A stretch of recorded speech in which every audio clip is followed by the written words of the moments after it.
they had on Dax. Anyways, Jason Bateman, legit podcast going on. All right. Wait, what podcast was it? I don't know the name of it. I was literally coming back from the shooting range a couple weeks ago, and my girlfriend put it on. But it was Jason Bateman and the guy who does the Lego movies. I'm drawing a blank. Got a crazy voice. Lego movies. Is he Batman? Yeah, I don't he know. is, right? He is. Who the fuck is he? Will Arnett. Will Arnett. There you go. Who is it? Will Arnett. Will Arnett. Jeez, look at you, motherfucker. Fast as fuck. I love that. We had a fact checker. That is convenient. I like it. It is, right? It works. Ever since we started doing it, it changed the whole dynamic of the podcast. I like that. It really helps out a lot. Man, I want to thank you so much for coming on the show. It means the world to myself. It means the world to Daniel. For people tuning in real quick, just kind of a quick background. Name, birthday, sign. All right, cool. So this will be the disclaimer as well. I talk a lot. And do you? Apparently the other day I was... Yeah, see, I'm already about to go on a tangent. I was applying. Tangents are good. Applying for a new show experience reality thing. We got to talk about that. My girlfriend came in after I had this interview over the phone, and I think it was supposed to be about a half an hour, and we were an hour and 10 minutes in. And she's like, "Yeah, babe, you're good, but you just kind of like you're a little all over the place." So I talk a lot. But I was born and raised in Norcross, Georgia. All right. So it's about 20 miles north of Atlanta. Georgia boy through and through. There we go. The youngest of four. I got the oldest is a brother, then a brother Charles, sister Jennifer, sister Lindsay, who's a year and a half older than me, and then me, Brad, the youngest. Already a funny story on that. When my sister Jennifer started having children, she's got four boys. I think I was probably around 22, maybe. We'll say 22, and already I was uncomfortable. I had to get used to not being the baby anymore. All of a sudden, that first Christmas, I'm like, oh man, it's not all about me. Like, How old were you? I was probably about 22 years old. Oh my God. Yeah. I thought you were like 6 or something. Holy shit. Yeah, dude.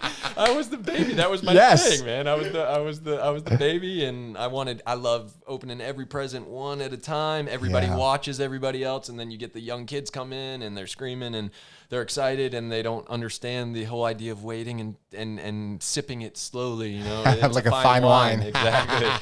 I grew up in Georgia, youngest of four. Tennis was a huge part of my childhood and my growing up. Yeah, exactly. So Greg Beckers, who you had on recently, is not only one of my best friends, he's also my manager, acting manager. Shout out to Greg. Yeah, shout out to Greg who put this together or who linked us up. Yeah, thanks, bro. My dad was a tennis pro. He played at Duke University, and he was teaching pro, and I think before I was even around, he owned a country club, and so that reminds me that I don't even know my dad's story fully, which I need to go. And you definitely do. I want to interview my dad. I never got a chance with my grandfather, who was a 2-star general, and I'm like, oh my Lord, the wealth of like stories, but also just to know who you are, where you come from. It's weird going home to Georgia last month and working. I walked outside and everybody laughed at me on set because I would just constantly be without shoes. But there is truth to the grounding, to feeling. Keep it a little closer. There's truth to grounding and feeling where you come from and kind of connecting to the world that way. So, anyways, it's so true though, man. There's really something to say when it doesn't matter wherever you are, being barefoot, connecting to the environment, to the earth that is around you. I mean, I'm a big believer that we are all just energy. It's just all connected in this most amazing way. And, I've heard a lot of different studies and talks about when you fly somewhere, one of the first things that you should do is take off your shoes, take off your socks, and walk, right? And I don't know if that's statistically correct but there is really something to it, and I tend to do it all the freaking time. I mean, statistics can't tell you shit when it comes to that. Statistics don't know nature and energy and, it's true. And the universe and all that. Or you as a person. Everyone's so different, right? It's there's I could be in like the shittiest mood, right? But someone walks into the room room and they just light me up. And I could literally be feeling like dog shit, but this one person walked in the room or this one thing happened and just the light fucking turned on. And so it's just, up to the individual. So yeah, statistically speaking, I don't fucking know. What'd you say? You can say my name. It's okay. Shut up, Daniel. When Daniel walked out to get me, I lit up. I felt it. Yes, you sexy bitch. That is probably one of the. It changed me this year when I really kind of became aware that thoughts are actually energy. Yeah. You can read them; they can be measured energetically. Yeah. And it just, I don't know, it just changed my vision of what we are and what's really how powerful our thoughts were. We should talk later about magic mushrooms because I'm already like going places I probably shouldn't go, but they're legal in Colorado now, so I can say something. But I'm a huge proponent for psychedelics, DMT, magic mushrooms, LSD, and we'll get into it, but big parts of my life, things have dramatically changed in the right direction because of these amazing substances, because it deflates the ego. It's so uncomfortable. It's so amazing. I can't believe. Yeah, I definitely didn't think I'd go there, but I do want to have that conversation because it changed me too. Like it becomes like a point in time in your life, a moment in time where you're not the same from before and after. Yeah. And I've been very chill with my experiences so far, but they definitely took me to a place that I think 10 years of therapy, could have gotten me. And the unfortunate part is when you're going through the experience of mushrooms, ego dies. It's really joyful, but very uncomfortable at the same time. You're just on the edge of crying and just on the edge of laughing just as much, right? So you lose control, but you connect with the universe. And it made me more comfortable with the idea of death, oddly, because I literally closed my eyes and I was like, I could feel the energy around me. I could feel almost like the meridians, like how it's almost like a matrix. The world is like these lines of energy, and all of a sudden I was like, oh, I can connect to the very opposite side of the universe or whatever it is. And people who haven't experienced it can't. They don't understand it. Can't get there. Okay, we're here now, so we're talking about it. So New Year's, this New Year's, I came back to. I won't say where I was, but I decided to just try to have a fresh start, and I hadn't really done much with mushrooms, but I had one experience that was really positive. And I had a really negative 26th of December. It's weird how when you're with your family, it's true, you turn back into the person you were when you're 6-7 years old, right? So true. So I said some really mean things to my mom and my dad and my brother, and it came from pain and came from a place I didn't even know what it was. And then I came back here and in that New Year's night, all of a sudden you're like, you just get perspective, right? 100%. And I realized, like, first of all, I don't need to be blaming anybody else. Yeah. I don't need my pain, everything I've locked up inside is nobody else's problem. And even if somebody's made a mistake in my life, if somebody in my circle made a mistake towards me, it's absolutely ridiculous to hold them accountable for that past that moment, really. As long as they're, they will take responsibility. 100%. Because we're all human. There is no, there is no right or wrong anyways. Yeah. Like, who am I to judge what's right, wrong? It's all ego. It's all that. So it's opened up my mind to the layers that I have over me. By the end of the experience, or kind of in the middle of the experience on New Year's, I'm giggling and with my girl, and it just turned into bawling, right? Yeah. Bawling. And I hadn't cried for real in who knows when, right? I was probably 6, 7, 8, right? Wow. Like, whenever you toughen up as a kid and you actually have control to say, oh, I'm a man, like, I'm going to be strong, right? So it all started coming out, but I had for years been on the edge of tears so many times. Driving, you listen to the right song, the vulnerability comes, and then you're like, God, I want to let this go. And my girl Ashley, she's like, just let it go, baby. Like, and that immediately, right? It's like, imagine a portal's closed. I love it too, having this conversation, because I know exactly 100%. What I'm talking about, because everybody who's gone through it, every time I hear a story, or I was watching the Goop Lab, I think Gwyneth Paltrow's thing, and they did an episode on psychedelics. Yeah. and everything they said, with mushrooms, there's psychedelics. That's the only thing I've tried, psychedelics wise, is mushrooms. But everybody says it exactly the same. Of course. Whether you laughed or cried, the experience and where it takes you is exactly the same. 100%. So I just started crying, and she was holding me, and I kind of forgot that she was on her own experience, but she was there for me. And by the end, I'm literally like on the bed, like writhing, like an exorcism. And I literally, it was like, I felt it all coming out, and I closed my eyes, and I was like this, and she was holding me, and I literally could feel myself in my mother's womb. I swear it took me to a place that I could remember it. Right. I believe it. And so about an hour in, she's like, you can stop if you want, you don't have to do this. But I didn't want to stop. Ultimately, you let yourself. And then, so I didn't want to stop because it was everything that I had held in since the last time I cried as a boy, whenever that was. Every little emotion that I believe in being strong as a man. I believe in being able to be a rock when you have to be a rock. But 100%. If you do not work through those emotions, if you don't purge them, they're going to kill you. Yes. They're going to make you not the best version of yourself. Yeah. So, and then it was uncomfortable too, because after the cry, I started to laugh uncontrollably, and I love to laugh, but I guess it showed me how locked up I am in truth, which is funny because I love love. I love talking to you guys. I'm immediately comfortable with new humans. I like meeting people, but I didn't know, I thought I was vulnerable. Yeah. And I'm not, just to start seeing all these layers. I'm not sure exactly where I was going with that. Oh, laughing. Even the laughter was uncomfortable for me. And I just realized, how much control I'm trying to have on my life and my thoughts and everything. It's a control thing. Control.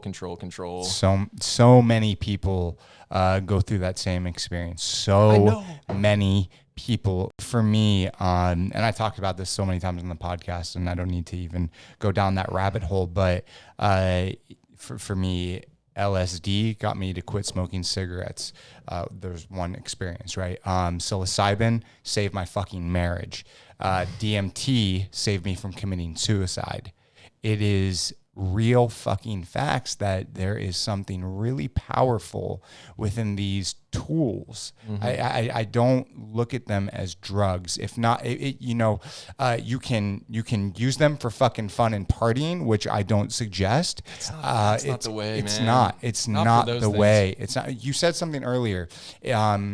I don't want to say it like for verbatim, but it's like you were able to solve something that would have taken 10 years through therapy, through this experience. Let me make sure I say that a little bit more clearly. I got to a place, I felt like I hacked the system to get there, to like have that release and to get myself aware of where I could go and what I'm holding inside. But I very, very strongly also believe that from that point, I use that as just as the wisdom, and then you have to go do the work. Like, 100%. So I'm a therapy proponent. I'm off and on. I started a couple years ago for the first time, but I do have fear of who you can trust with that. And I've only worked with one person so far, but I think I wasn't aware, or I realize how deeper that journey could go, probably, if I'm talking to, I feel like already if you were my therapist, we'd probably get further along a lot quicker. I was with an older woman, and she's great and sweet and everything, but that was another big revelation I've had in the past year sometime is men and women are different. They're different, man. Dude. I was just going to say this. It's okay. But it helps your relationship. It helps you. It helps me not feel guilty about some of the things that I experience and I feel and the way that I carry myself.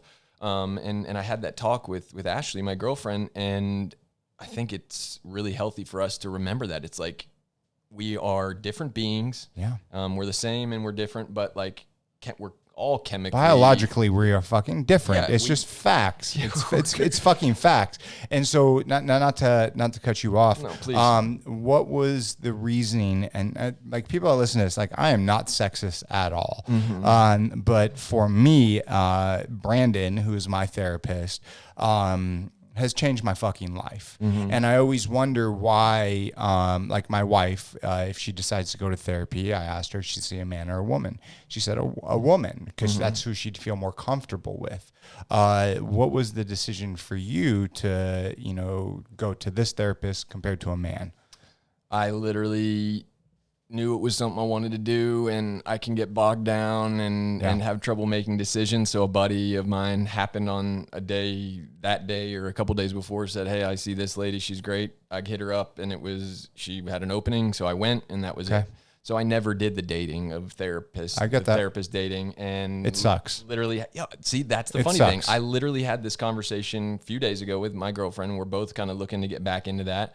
And she just said, well, yeah, but it's just so hard to do dating the therapist and find somebody. And there's no piece of me that could relate to that, but now I can, because I'm a little bit more enlightened to what that is. And so, I think it would be cool to try experiencing that with a guy. And there's probably some positives doing it with a woman too, because you get different like a little bit of, insight to how their brains work. But like women, we want to be loved as men and everything, right? But if women know that they're secure and loved, you can get away. And not to say you're using it to get away with anything, but it's almost like you could do anything you want. Yeah. You can get away with anything. Yeah. You could go and, you could suggest weird things to try in the relationship or whatever.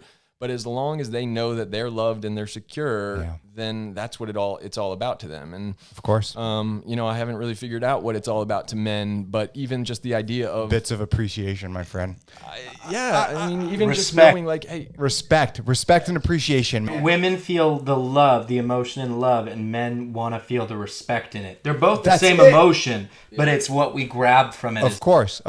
I always tell my wife, I'm like a fucking dog, right? You don't have to do this or buy me presents or do all this extravagant shit. It's like just like the little taps on the back, like fuck, that was awesome, or I love you, or fucking like what you did was amazing, and I thank you so much for it, right? And just little pieces here and there change the world. It changes the world. And respect and appreciation. That's it. I think you're right. Isn't that so funny? Like I wonder what that is in our biology, what makes it men so much like men and women so much with something like that. I know there's hormones and whatever. And I wonder who, if it's built into us, if it's nature, if it's nurture and all that. But yeah, I think there's times that like, if I just want to be alone in my own world and sit on the couch and literally veg out and zone out, sometimes that can be confusing to your lady because she doesn't get it, and it's like, sorry baby, for laughing. There is I nothing. Get it. Yeah, get dude. It. And we did the whole love languages thing, and I realized like a lot of the times that I thought we were on a date or that I thought we were having a time together, she just wasn't on the same page. She didn't know that, right? So I'm learning also it's very important with a woman. You say, hey, can I take you on a date? You have to say it out loud. And that's actually not ripping, No, girls. not at all. You just start to see how sometimes you're talking two different languages, truly. And if you develop some emotional intelligence, if you are eager to be curious about things, and again, we'll come back to vulnerability. If you're able to let your ego chill out, you see that some of the silly disagreements you get in with friends and loved ones they're just not necessary. They can be erased so quickly. So yeah, I'm like, babe, we went out to dinner 3 nights last week, and and then we came home and we sat together, and so I thought it was a date, like quality time, and it's different, man. You want to have something to prepare for, so. I respect that, so I think it'll be really fun to try a male therapist, and just maybe some of the things that I really want to get into. I'm going to give you the information to Brandon, man. Okay, yeah, I'm just going to cut you off right there, dude. I'm going to give you the information to Brandon. He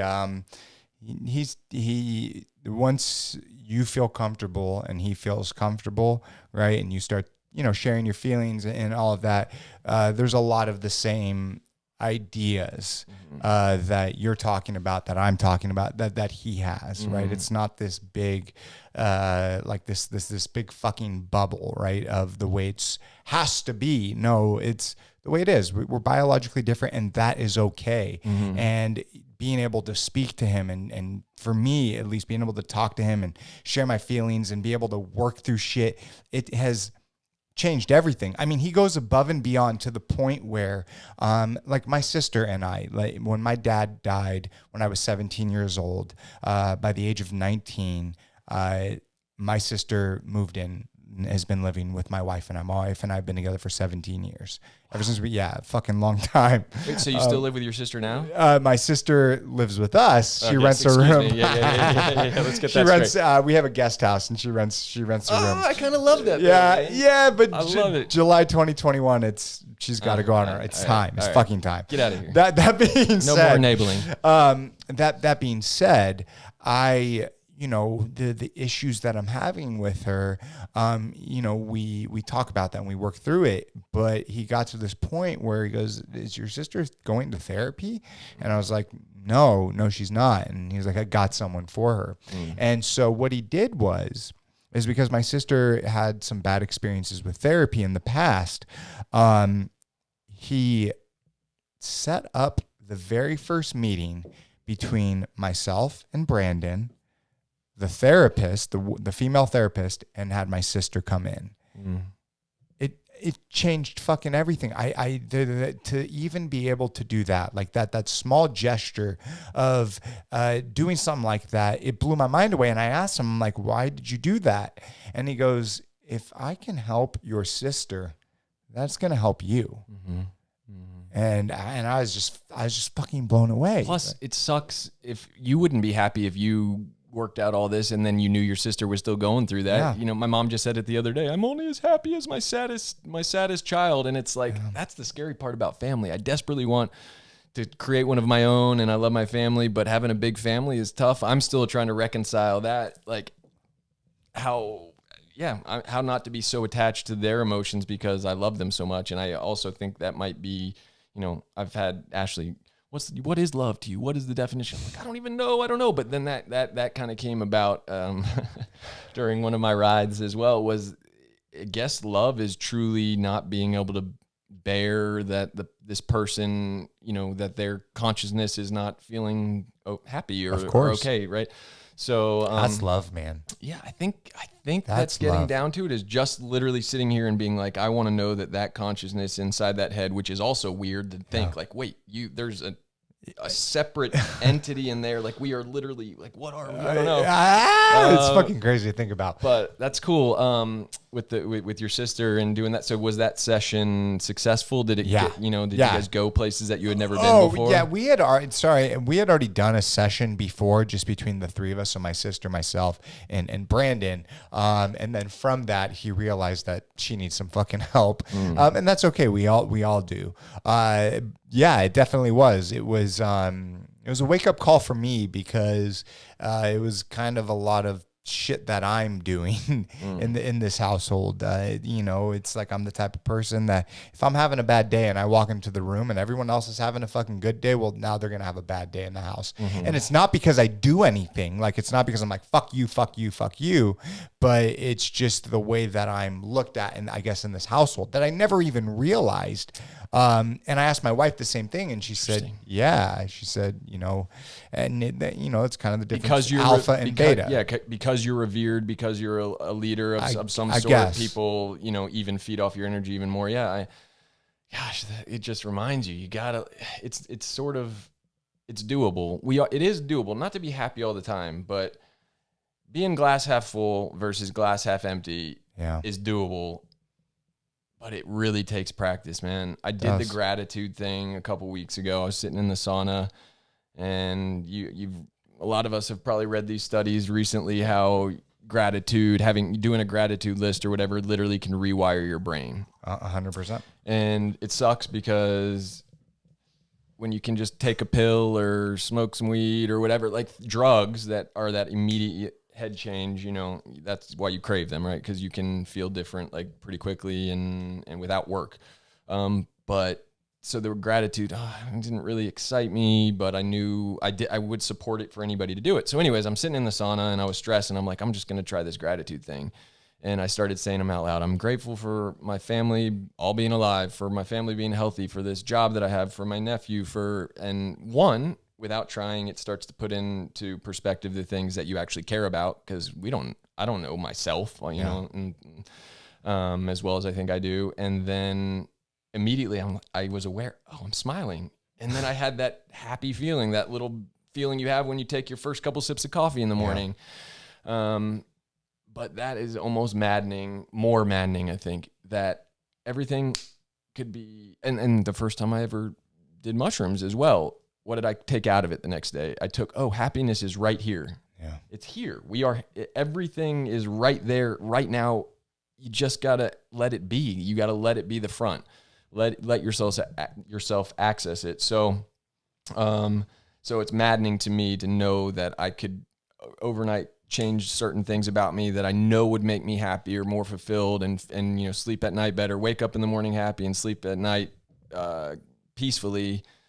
But we're the creatures of habit. Why is it so hard? Yes. Why can't we snap our fingers and change it? Even when you're sitting there knowing that you're going to be better for it and you're going to feel better and it's all going to make you... Dude, it's just life, man. It's addiction. It's fucking...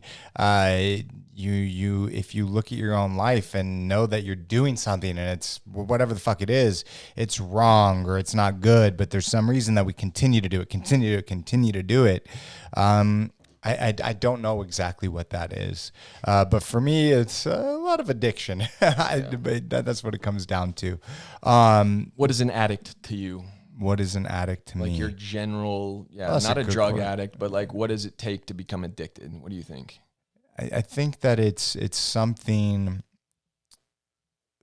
that I don't know if it's wired in us. I don't know if it comes over time, but whatever it is, if it's coffee, if it's Instagram, it's fucking heroin, whatever it is, it's something that controls your life or a part of your life. And no matter how hard you try, you just can't stop, and it's this uncontrollable fucking thing. Now it's possible to control it, and there are tons of people out there that do, tons of people out there that don't, but it's this impulsive behavior that we can't give up, at least in the moment. Mm-hmm. Can I interject for a second? Yeah. What do you think that addiction has a point that can be healthy? And if so, what is that line? All right. That's what I was thinking. The same thing. I'm like, but does it have to be a negative? No. You're correct. I was looking at it from the negative part. I think, I guess it just depends on what it is, right? It depends, and that's so fucking terrible, right? If it's heroin, it's bad. I mean, I guess, for sure it's bad.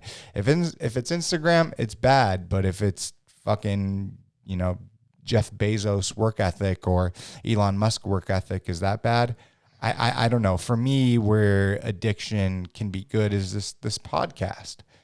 Being able to, after long working hours at my other job, but to do everything in my fucking power to make this thing alive. And Daniel's been such a big help, and the wifey's been such a big help. But I'm addicted to this. Mm-hmm. I'm addicted to. It gives you a little dopamine rush. It does. It does. Does addiction have to be brain chemistry? That's another thing. Does it have to be bad? Everything is brain chemistry. So like that's another thing that I've kind of have to come to terms with. Like, okay, whether I'm happy because I took a pill or I'm happy because I did a workout, at the end of the day, it's all brain chemistry, right? It is. So you have a thought, and I believe you have a thought, right? And then it pumps out a little bit of this or a little bit of that or whatever. And that's weird to me, because then it's like, well, what is real and what's not? So it's all simulation, bro. I know. We are. Everything that we've ever thought of is and it is and can't be. And I don't even want to get into that. We'll definitely get there. I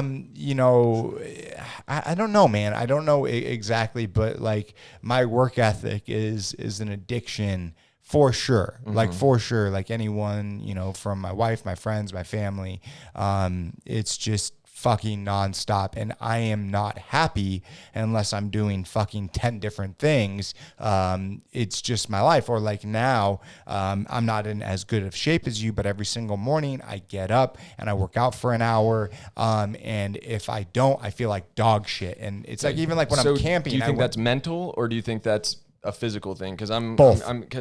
I'm working on figuring that out as well. Like, it's so simple.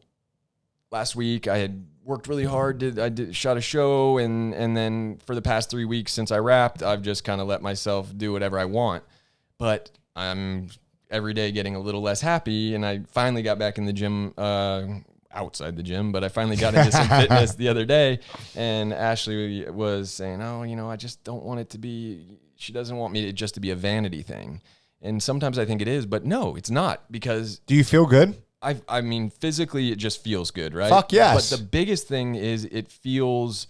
I don't know if it's the chemical again or the mentality, but I guess it all boils down to whatever your thoughts are, create, you know, whatever. What is I always feel like a funny little child when I raise my hand. We got to get the other mics dialed in, bro. Sorry. Right. I will tell you this, because my mind has changed. I got 2 kids. I have a 6-year-old and I got a newborn, 40 days old. Oh my God. Right? It's incredible. It's crazy, man. Congratulations. Thank you. But I will tell you that one thing that I know because it will change you. After you become a father, it will change you. It stops becoming about you, but then that becomes okay. Mm-hmm. And... sounds like a relief, actually. It kind of is at one point, really. Like, you have all this pressure where you're like, I don't have to do this, but then the pressure now becomes, but I got to provide for you so you can do this. Yeah. You know? I get that. What's that have to do with working out, though? So, and thank you. This comes down to motive. Nobody will ever understand your motive because you don't express your motive to anybody. Mm.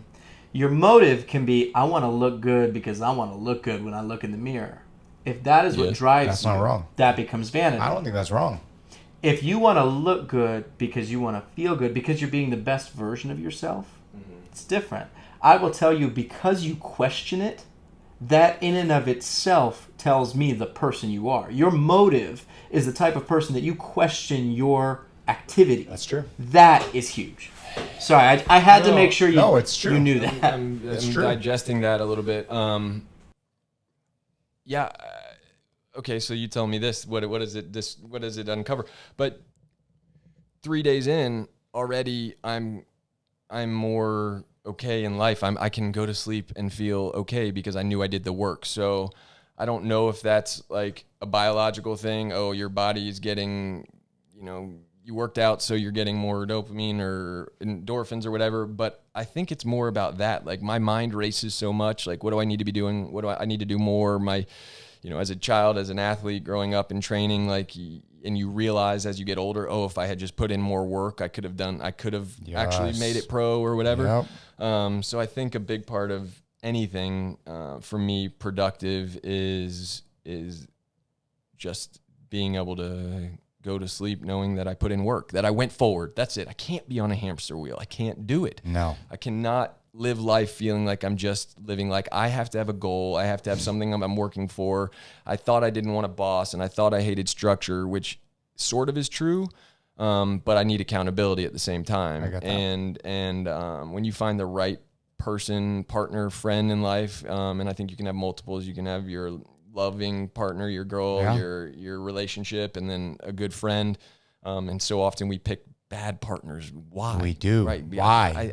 I think that has got to be a couple reasons. One, that it makes you feel better about yourself to a degree, right? Like, oh, my problems don't seem as bad.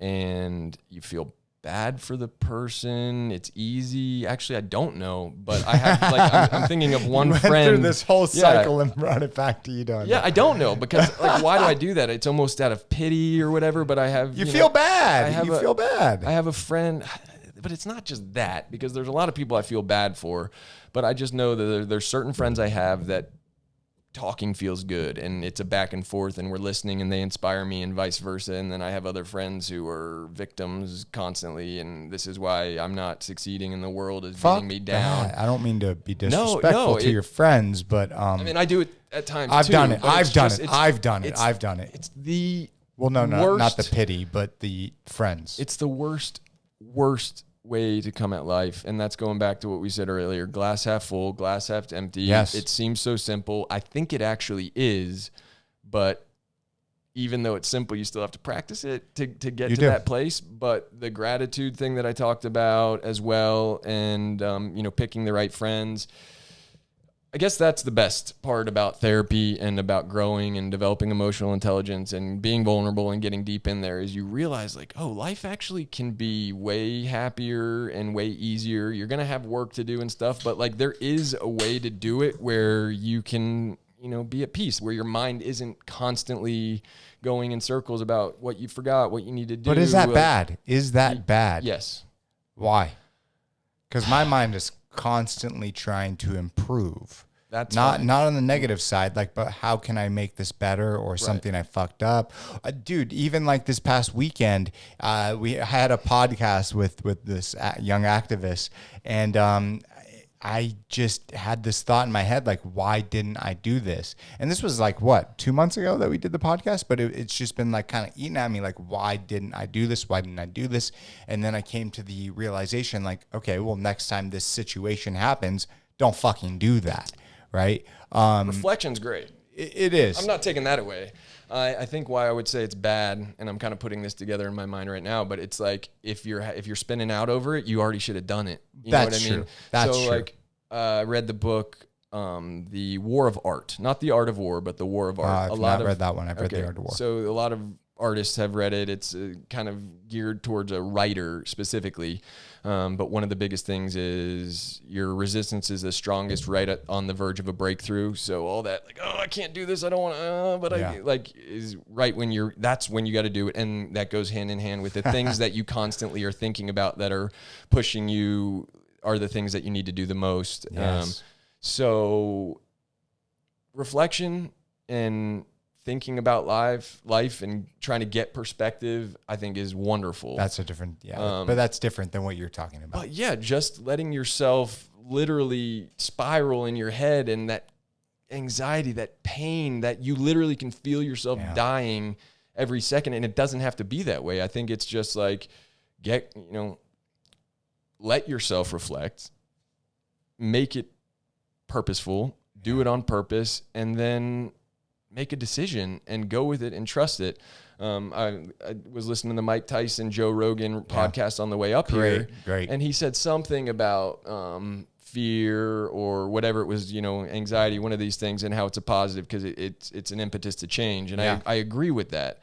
But stewing in it, I don't agree with. I get that. And I feel like there's a way out, and I'm the ultimate in stewing because I want to make good decisions. I don't want to hurt anybody. I don't want to hurt anybody's feelings. I don't want to make the wrong thing for myself or family or friends or, so I'm over analytical. I got straight A's essentially my entire life, even through college. Seriously? Yeah, I won the Joel Eve Scholar Athlete Award. I had the highest GPA of all male athletes at the University of Georgia. How did you even manage that? Ingrained? It's like just coded in you? I think that's my competitive nature maybe, but no, I was a crammer, so I actually didn't do it probably the best way that I could. And now if I was a student, I would absolutely crush because I'd be studying something that I want to do. Yeah. And you realize if you just keep up, it's really not that hard. Of course. Actually digest it and learn it. But yes.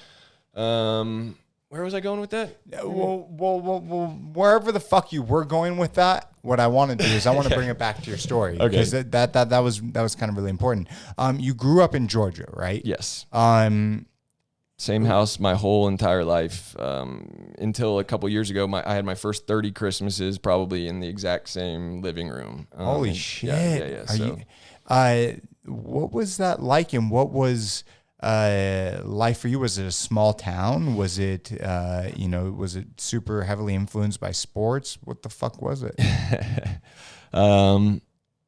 you got to get out to really know what you even had and where you come from. You just don't even realize it, especially as a kid. But That's so true. Yeah, so suburbs of Atlanta, about 20 miles north of Atlanta, but definitely didn't feel like I was an Atlanta boy because my parents weren't the type. We didn't go into the city and very often for anything.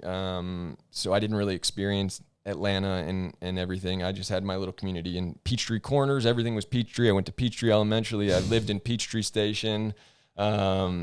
Peachtree Corners Circle was the big road. So grew up in that house. I loved it. I now, even looking back, love my childhood even more once you sort of realize what you had, which is cool. I guess that's kind of interesting. Like if you can look back and have even more gratitude and even appreciate something more, do you get to like enjoy it again? I don't know about again, but you get to, you definitely enjoy it, and there's this huge nostalgic factor to it. Nostalgia. Why? It's maybe I'm doing it wrong. What the fuck is wrong with you? Maybe I'm doing it wrong because it hurts, man. Yes, it hurts, but it's beautiful at the same time. It's like watching, having a smell, or watching an episode of Friends, or fucking going down that one street. It's like, fuck, I can't ever get back to that point. But fuck, it was amazing. Yeah. It was so amazing, especially being a kid. You don't realize how fucking easy and just beautiful life is, and you just think life is this fucking just weird thing that it really is not. No idea as a kid, and we take things so many things for granted, but it's still amazing. Yeah, it hurts. It hurts. I think I was literally laying in bed last night because I get to thinking about death and my parents dying, and ever since I was a boy, like I'll still, if I'm sitting there and I can't sleep, that's why I'll fall asleep with the TV on so often, because I'm trying not to let my brain go there. I do the same thing. I think there's a lot of people that was like terrible. that. Do that again. There we go. Motherfucker. Yeah. All right. I forgot that they could see it. If they couldn't see it, we could have a wimpy hand. Have five, but they saw it. Fuck that, dude. No wimpy shit. So yeah, nostalgia. Last night, just even thinking about that, and I had to breathe and just become present. And that's another thing why earlier we said it was bad to just getting stuck in your head and forgetting this moment is the only thing that actually is negative. So I'm working on that. I want to get to that place because I love my life. I love what I've built. I love my family. I love that I'm here right now, and I spend so much time not appreciating it, worrying about where I'm going and fear. Another quote, I won't get it exactly right, but somebody said something like, so why would you spend all this time leading up? Like, okay, I'm fearful of getting to this glass. So what might happen? Well, I can be fearful and in pain, and then, it happens and I'm in more pain, right? Or I can be in pain and it doesn't actually go that way and I feel good. Or I can just be here present, and once I get to that place, it is painful or it's not. But at least I've saved myself in this whole lead up, right? So true. So yeah, I want to do better about that, and just not worrying about what's to come, and what's to come is going to happen. And if you truly have love around you and you have somebody to hold you and share that with, then everything's going to be okay anyways. It is. It definitely is. And then is. I can appreciate the nostalgia. Then when I do lose somebody that I love, or when I have to move out of that house and I smell that reminds me of my grandparents' house in Washington, D.C., the same bushes always do it. Yeah. I can be a little happier, I think. I guess it just scares me, man. Mortality is scary. Having one go at it is really scary. You said one go? Like you faced it? One go in life. I'm saying like it's scary to think you live, you die, and you're done. Although I'm very much starting to believe that there's more. There definitely might be. There might not be. But the crazy thing is at least from my perspective, when I was 31 for over the holidays, I was, long story short, I fucking was in the hospital for like 3 weeks. I was in ICU for like a week and a half. They had to trach me. I was on life support. Oh my gosh. Got a cool scar or anything? Yeah, no. Well, maybe after that. Yeah. Now that you ate your mic. No. And the crazy thing is like, when I was faced with it, like, and I honestly thought I was going to die. Right. And at first I was scared, but then all I cared about was my family. I cared about my wife, and I wanted to make sure that she was okay. And that scary feeling went away. It didn't happen. Obviously, I'm here today. Are you real? Am I real? But it was everything that happened after I got out of the hospital that fucked my head up for a long time. DMT definitely helped me work through that. But you know, it all happens to us, man. It's going to be our time one way or another. I try not to think about it. I try not to focus on it. Sometimes it happens. But at least from my perspective, when that time does come, it's not as scary as you think it is. But everyone's different. Everyone's different. I actually would agree with that. I imagine death will be easier than I expected. You know, I imagine there will be a peace that comes with it, and you hear those stories about people that kind of died and came back, and I think you get a big rush of some of these, maybe some sort of psychedelic effect. I don't know. Anyways, I think it's gonna be easier. But you said you thought about family, right? Yeah. And my grandfather, 2-star general in the Army. My dad's dad, amazing. We called him G-Dad for granddad. G-Dad. I love that. Right? Gangsters. Yeah, fuck. Exactly. What up, G-Dad? What up, G-Dad? Shout out to G-Dad. Shout out to G-Dad. Amazing man.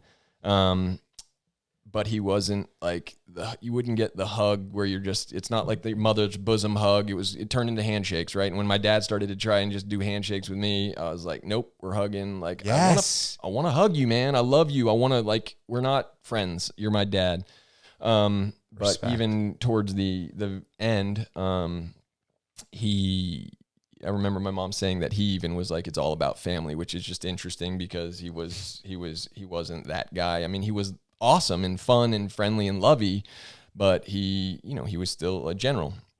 And a lot of these guys, Steve Jobs, I remember at the end, he was apparently very cold, and his personal skills were not up to par maybe, but I remember hearing that it's all about family. So that makes me even more eager to start one of my own and have one, even though the trials and tribulations are going to be tough, if you want to speak to that at all.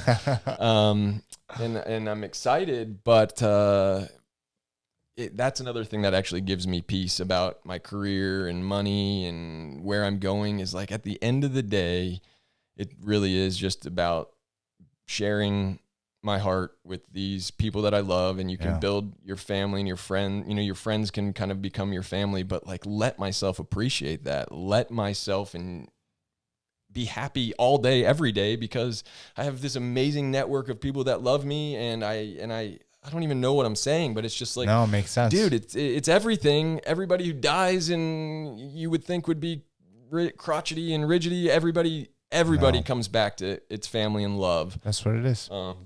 But how do you get rid of all the muck in life, all that stuff, the layers that go over it, so that you can just appreciate it and live in it? What do you think? Dude, when the time does come, all those things just fall by the wayside. Mm-hmm. You know, all I know is from my perspective, and I was facing it, man. I was getting multiple blood transfusions. They couldn't get it leveled. When your hemoglobin level is supposed to be at, like 12 to 14, 15, mine was at like 5. It was really fucking bad. And looking back at it, like, I cannot imagine what my wife went through when they walked into the door and they wanted her to like sign the paper. God forbid anything happened. Like, that old fucking scene that we see in fucking all movies or TV shows when they take the woman in the back. Yeah, they take it. Exactly. But for me, man, it was scary in the beginning, but then all of a sudden just peace came over me, and I just wanted my family to be okay. How do you feel like we as men specifically, but as humans though, can walk that way through life on a more regular basis? How can he, being a dad with a 40-day-year-old or 40 day, 40 day baby. You need to be open and real. You have to be open, man. I mean, with kids, men, you know, this whole entire thing is like, we got to be tough and we got to be strong. It's like, yeah, sure, we have to be, right? But when the time calls for it, but there are other times where you have to be emotional and you have to shed a tear and you have to hug and How you do have you do to that? love. Go to therapy. Go to therapy. For me, you know, it's always been a part of me. Like, you being strong and being tough, that's being a part of me. But at the same time, being emotional and open and talking has been a part. Bro. And the only time that I can look back where I kept things in was when I wanted to fucking off myself after going through that experience of me almost dying. And then I remember when I walked outside, it was like December 23rd or 24th, and I was in New York City because I was visiting my mom. And I just grabbed the fucking grass. I touched the ground like we talked about at the beginning of this fucking podcast. The very first thing I did was put my hands on the goddamn ground. And it just, nothing made sense, because when you think you're going to die, you truly think you're going to die, and then you don't. It's the weirdest thing. And then 6 months later, I had a Britney moment. I shaved my head, shaved my eyebrows. Poor Britney, man. But I straight up did that, dude. I was in New Orleans. Like, it was fucking terrible. What is going through your head? So that moment when you're like, I'm going to shave my eyebrows, is you just trying to like... I was What's the feeling? Why? I had been What's it going to solve? So I had been so sad for those 6 months, and I kept everything in, where normally I don't. Normally I talk about it. Like, I fucking talk my wife's ear off. I talk everyone's ear off. I'm really open about everything. This podcast has changed my fucking life. Truly, it has changed my life. Just doing this for therapy for yourself. Straight up, and the other way around. But those 6 months I had kept this in, like, it just nothing made sense. And then, you know, eventually things started to crack, and I was in New Orleans and I was fucked up, and I took a Xanax bar and I was drinking, and I couldn't grasp why I was alive and why I was here. And I remember I was like trying to like shave my beard, and like I fucked up, and then I just got so angry and so mad, and I shaved my fucking beard off, and then I was like trying to line this side up, and I was just so mad, and I shaved my fucking head, and then I like had this little bit of unibrow, I shaved my eyebrows off. And it was the stupidest thing I've ever done. It was so fucking dumb.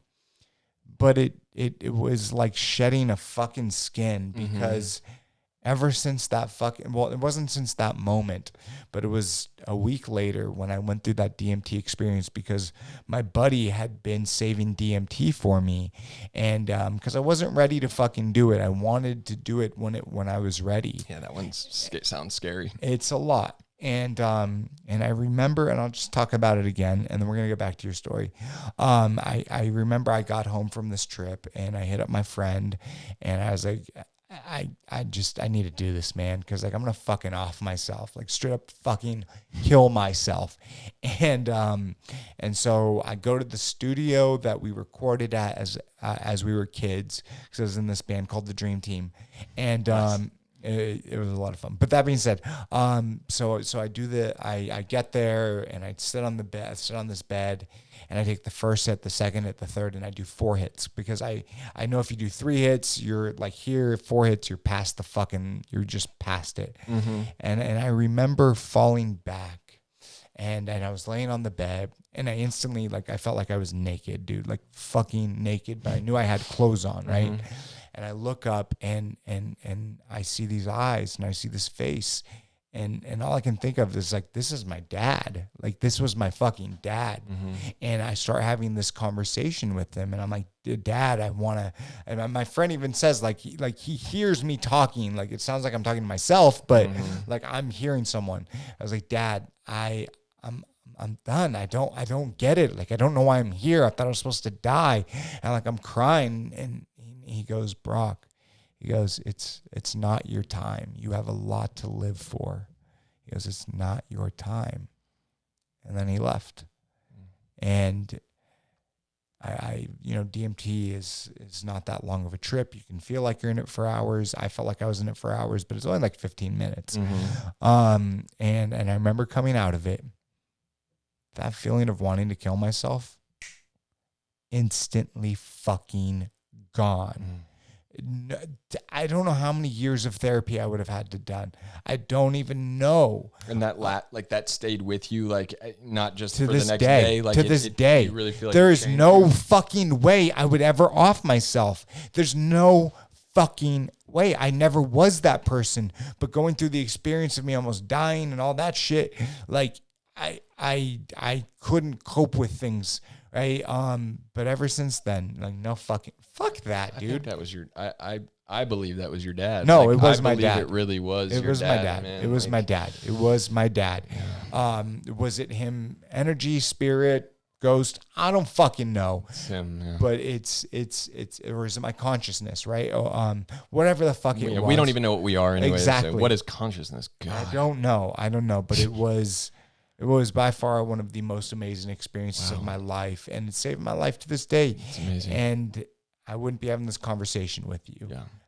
And I truly believe that I was brought back here to do something like this, to have these conversations with people, to share people's stories. And I know we haven't even dove deep into your story because we're just going off on these tangents. I don't know. But, Yeah, it's going to be impossible. No. I'm going to get it. What I'm going to do, though, is I'm going to take a quick piss. You're going to take it over, and I'll be right back.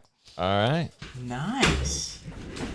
Usually we cut this part. Literally, we could talk for 3 hours, man. This is crazy. That's it. I had something in the back burner. You said that you went through the love languages. Mm-hmm.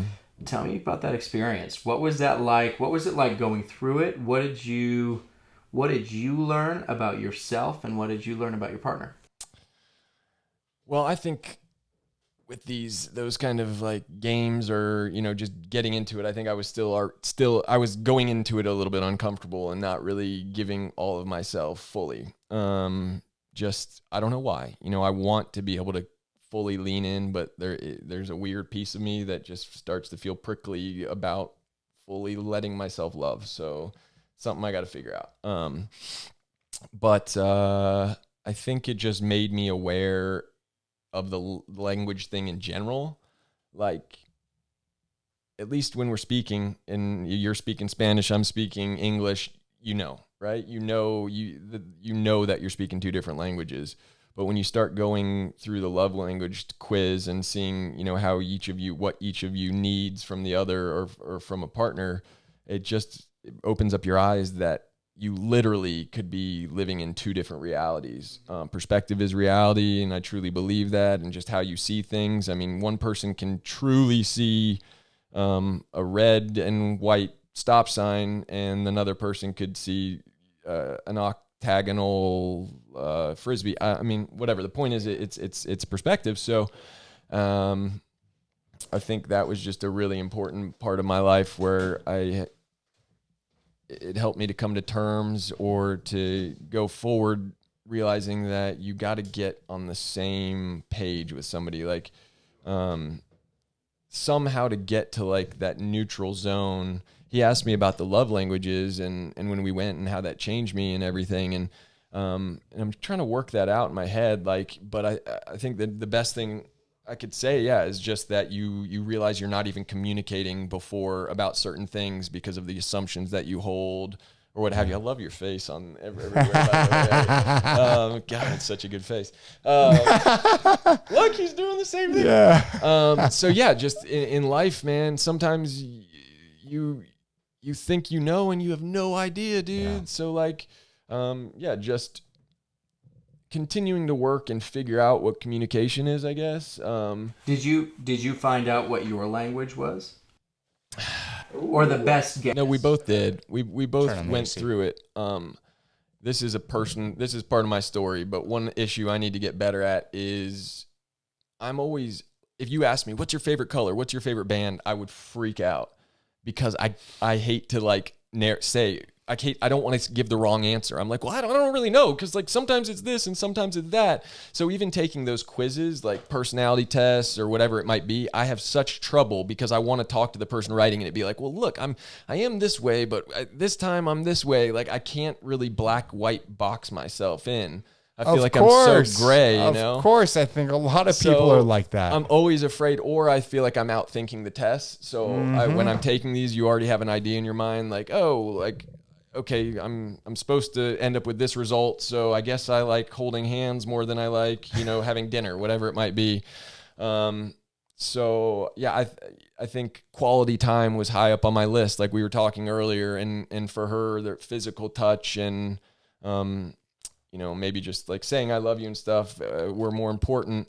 And meanwhile, I'm sitting on the couch with her, we're watching a show at night and just being together, and I thought that I was showing her my love. So I think it's just a cool thing to add to use that perspective in all parts of my life. Like, just remember that you might not even be speaking the same language, and figure out how to delve into that and hopefully make people feel safe and vice versa, because it's just really easy not to be honest with yourself or the person you're talking about if you feel like you're going to hurt their feelings, or you don't even know what's inside you. Like, I don't want to, sometimes I've been uneasy in my relationships, and specifically with the girlfriend, right? And I knew like, oh, I'm not happy, and like, oh, like I'm angry, and I don't even want to have a conversation with her, because I'm afraid that when we start talking, whatever comes out isn't going to make her happy, and then it could destroy everything. By trying to make it better, I destroy everything.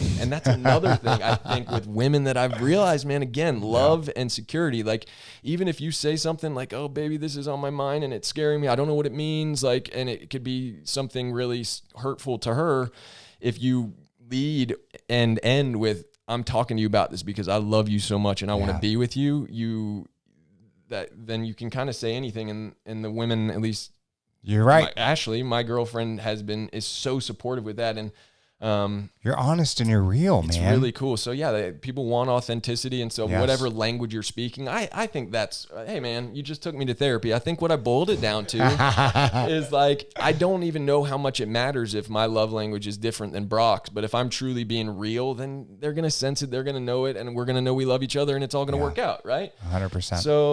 So I just got to figure that part out and I guess that's a life battle.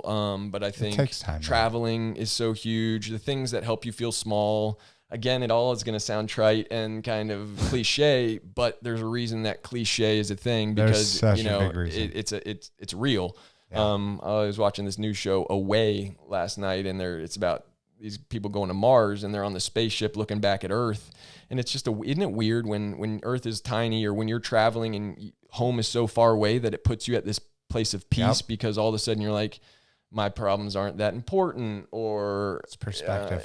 So it always goes back to perspective. So I want to make that. I'm going to listen to this podcast back to help myself. And for 2021 is to continue to think of cool ways to gain perspective on a regular basis. Like make it a weekly thing, and it doesn't have to be a big deal, but do something that is going to wake up your brain and be like, oh, I didn't see it this way. And then you can decide what way you take on the fork in the road. But if there's just so much life out there that we don't even know is there, because you don't know until you don't.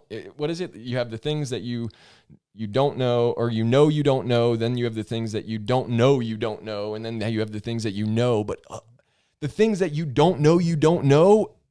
Dude, yes. Shut up and stop whining. Like, there's so much life out there. You got to figure out how to explore. You got to look for the adventure. You have to figure out how to let your defenses down. Stop playing the victim. Pick up your feet. Go take responsibility for your own shit. But do it with gratitude. Oh, God, I sound no. This is the quote. This is the fucking clip that you did the other fucking week. It's the same fucking exactly. thing. That's the problem. It's the same thing, but it's so true. It takes an extra gear, and I've always taken this as when you're driving a car, you got gears, right? And I used to talk to people, and they're like, Daniel, you have this thing where your personality can mold. I always took that as that's distrustful, because I feel like, man, that's bad. I'm not consistent.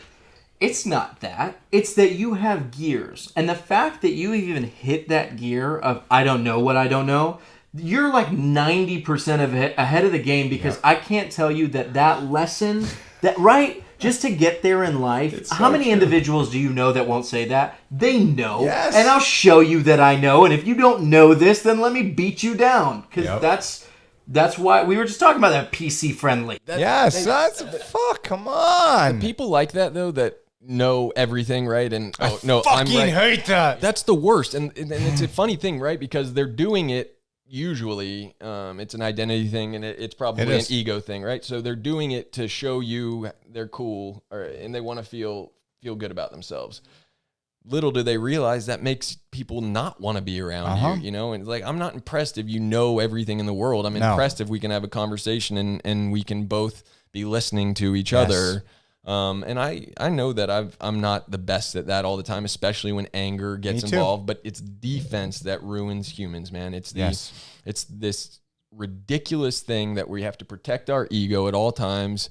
I don't know if you've ever read any Eckhart Tolle, but I started reading a couple years ago again, which was the best thing I could have ever done for myself. It immediately puts me in a place of peace because your brain stops going in circles and you're present, right? Sir. He talked a lot about the ego, and it's just so funny. Like, that's the simple fix. Yeah. With my girlfriend, with my family, with friends that I'm meeting, out on the tennis court, when I'm competing, when I'm acting, when I'm trying to cry in a scene, like, people do not care, bro. People don't care that much about you. No, they don't. Not in a way, like, not in the bad way. Like, I think people love and care for you if you'll connect with them. But people don't really care when you screw up or when you do something silly or if you fart and it stinks or whatever. Like, no, they don't. No, it's fun and it's funny and it's connection. And it's like, why as humans are we so connected to trying to be perfect, to try and get it right? Like, even in acting class, sometimes I remember I would be scared because, like, oh, but I want to get it right. I want my teacher to approve of me. Of course. Like, what? No, like, what? It's fucking ridiculous. It's funny that you said that because, like, for me, before I really went on the business side of my industry, I would educate all across the country. Right? I would be teaching, hair, like in different hairstyles and things like that, in front of a couple hundred people, a couple thousand people, right? And this is what I did for quite some time. I had no problem performing in front of 5,000 people that I had no idea who the fuck they were. Yeah. But as soon as fucking a few of my peers get in front of me, 2-3 of them, it's a fucking different story. Absolutely. It is a different story. And what is that? I don't fucking know, but it happens to all of us. But, just as we kind of go back and forth, right? I'm once again going to bring us back to your story. Let's do it. Right? All right. So, obviously, acting, that is your thing today, right? Mm-hmm. But what was your thing? One of them. What was your thing in high school? Mm-hmm. Was it, it was sports, obviously. Mm-hmm. Am I correct or am I incorrect? No, it was a huge part of who I was, for sure. Was it acting? I think I always have loved being in the spotlight, the attention, as long as I'm prepared for it. I don't want to be doing something that I'm not going to put on a good show. But yeah, so ever since I was a little boy, I was always trying to get in the spotlight and get the attention and make people laugh. I was 3 years old and having conversations with adults, that kind of thing. And and so I always loved connecting with humans and making people laugh and smile and performing, whatever that might be, which actually kind of, I think, hurt me as an athlete because I was just majorly like a head case. But I'm still working on breaking that in the tennis game, and I'm going to be the best I've ever been. Still going to be the best I've ever been. I'm getting there. Respect. So growing up as a kid, I mean, grades were huge. So I was a straight A kid basically my entire life. And I think that was probably an approval thing.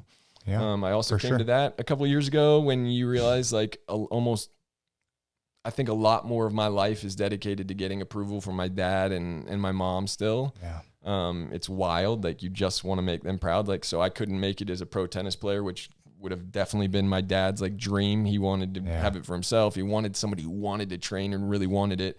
But then, like growing up, there was always value put on money, right? And value put on just, I think even with the acting thing, just the fact that we sensationalize actors and celebrities and stuff that much, I think had to kind of went into what and ended up getting me here. So just wanting to hear that your parents are proud of you, wanting to make them feel excited. And And they'd love me no matter what, but I'm still seeking that approval. It's just crazy. So grades, and tennis was a huge thing. I played a lot of sports as a kid, baseball, soccer, roller hockey, tennis, basketball for a little bit. I did like spring practice in football in high school just to prove to myself I could do it. Roller hockey was actually my number one favorite sport I ever played as far as just fun factor. Really? Yeah, dude. I mean, I liked the physical. I was never a huge guy, but I always felt tough. Yeah. And I enjoyed getting to feel tough by getting to get hit and hitting other people. I love skating. You know, I was a big rollerblader. Never got into skateboarding, but I was a blader for sure. And was that the Georgia thing? I don't know. No, there was borders, but I loved skate along as a kid, where you go and it was like your school goes and you go to a roller rink and I think it's like skate lab. I would chase, you chase girls when I've been girl crazy my whole life, man. Like, so like super girl crazy. So I just still remember back to going to skate along, and one of my favorite parts of that was the races. They do a race and you get a wooden coin as like for a free drink, but I loved the races so much because I wanted to impress people. I wanted the girls to think I was cool and whatever. And, and so anyways, got into blading. My friends were like aggressive skating and stuff, trying to. I didn't really got much like tricks and shit, like and grinding and whatever. Yeah, we had the pool and like all the railroad ties are all, they had sex wax on them and all that. Yes. That was skateboarding for me, but same shit. Yeah. So yeah, my summers were filled with that. What was the point of that? The point of it was I was asking you. I have no idea what the fuck I was asking you now, but you do. You were really trying to dig deep in the story of your athletics. Yeah. Okay. Yeah. Roller hockey. Thank you. Well, I just wanted to know if like acting was the thing when you were younger, or athletics was the thing. No, acting was not a thing at all. That's actually a crazy part of my story. I moved to Los Angeles as a 22-year-old.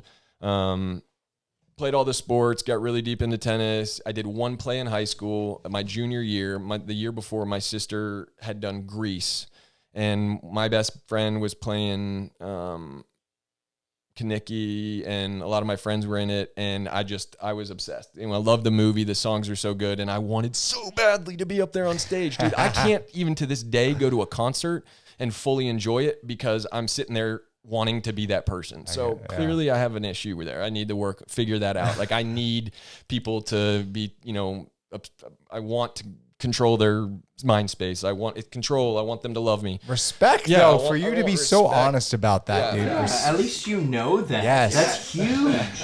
Because then it stops becoming, this is an issue I have that I need to deal with. Maybe that's just part of you, and that's okay. It doesn't have to be bad, right? Like, no. I think it could be really harmful in interpersonal relationships and things of that nature, and it can make you be tough on yourself. But in general, I believe if I embrace it more and say, I love to be in control, or I love, I like the center of attention, the center man. of attention, yeah. But then you can make it healthy. But when you're not trying to like push it down, and you're not trying to hide it, or you're not trying to, change or whatever, just if you're not afraid of it, then you can embrace it and make it the best, make you the best you can be, right? Actors and actresses in general, I mean, that's a huge fucking thing, man. Mm-hmm. Like, wanting to be the center of attention, wanting to put on a show that people love and appreciate, and they're all looking at him or her, right? Like, but for you to be so honest about it, right? Like, more people need to be honest with that,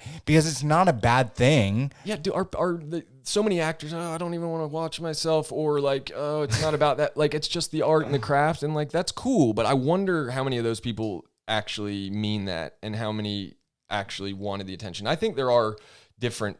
I think there's a left brain and a right brain kind of guy, almost that type thing. I've become both. Once I really started studying the craft when I moved out here and learned how to, break a script down, and learned about filling that white space on the page, and learning just different methodologies and things like that. Like, now I accept that there's a craft and then there's an art, two different things, right? Yeah. And they go hand in hand. And I believe that with everything, with my tennis, with my relationships, there's craft, there's art. So junior year of high school, the year after my sister had done that play, I knew I wanted to do it, but the day for tryouts came along, and it was Bye Bye Birdie. Gray skies are gonna clear up, put on a happy face, and spread sunshine all over the place. Woo! Just put on a happy face. So we were doing Bye Bye Birdie, and my friends actually used to joke and call me shit break because I would often push off studying for tests, like I said. Yeah. And quite often I would call my mom in the middle of the day and be like, Mom, I'm so sorry, I'm not ready for this test. And she would check me out. I would study up, take it the next day, and all was good. But I'm gangster. Yeah, I was bro, an asshole. My you mom's smart. awesome. Yeah, I did what I had to do to get the grade. But and my mom, I don't know if that's a good. My mom probably enabled me a little bit there. Sure, actually, for sure. But it's a good. No. Just like look at it, man. You looked at things differently. It's like you weren't like me, who was like, fuck the test, fuck all of this. I don't give a shit. Like I honestly did not care. I got my GED. Like I did not care back then.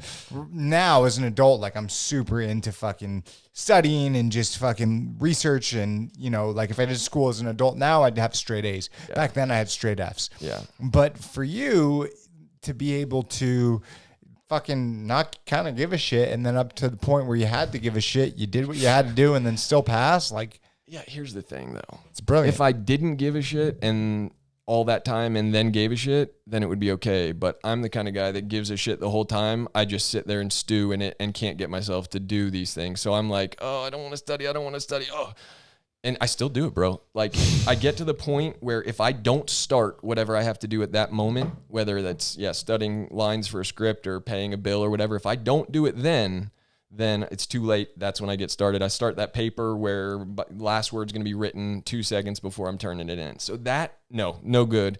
I get that. Well, as an adult, it's a different story. But, but it's not. Here's the good thing that goes with that though.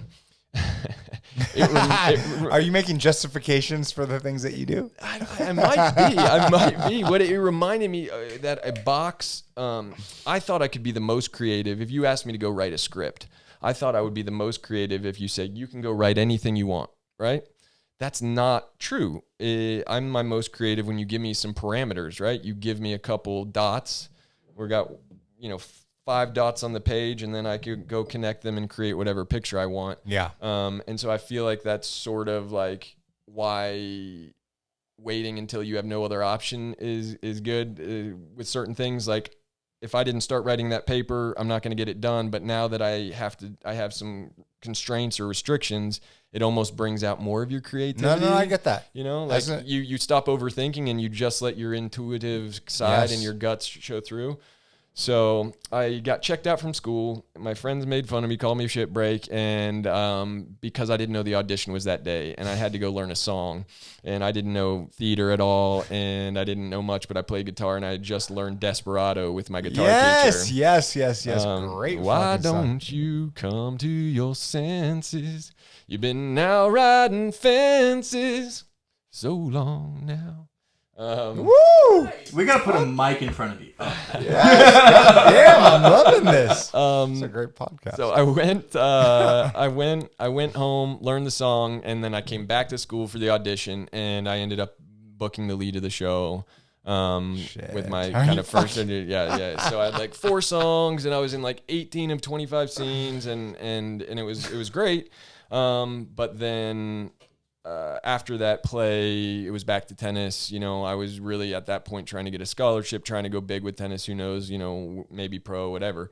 So I went to college, walked on the tennis team at University of Georgia. I had actually sent in, here's another indecisive piece of me. I had sent in my money to Wake Forest and Georgia because I got into, like Miami, Wake Forest, Georgia. Anyways, I couldn't make that decision.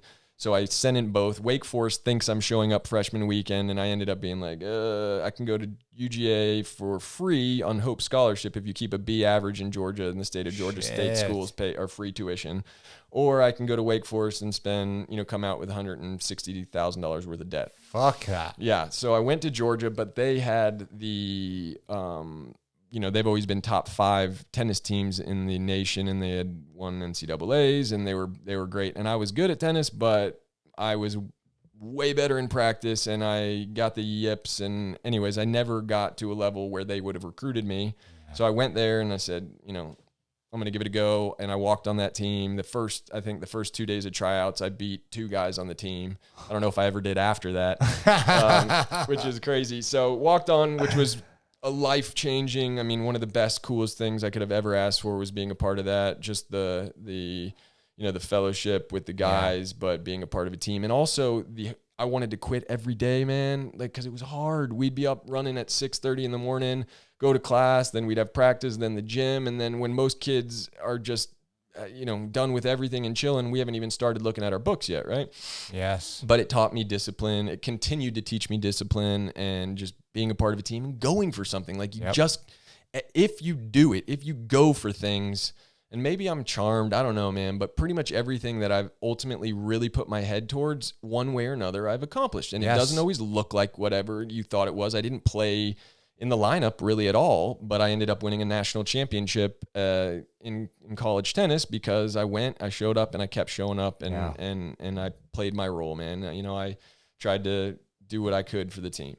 So walked on. Okay, go ahead. Hold on real quick. I talk about this all the time, but the greatest quote ever given to me. It's 4 words, very, very, very simple. Just fucking do it.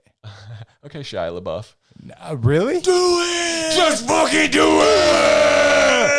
Okay. Do it! Okay, well, it wasn't from him. It was from Tyler Turner. But still, it was the whole reason that this whole podcast even fucking started. It's true, bro. That is everything. That's all we could do. We could look at the cameras and literally just do it. Do it. Yes. Just fucking do it, man. Just do it.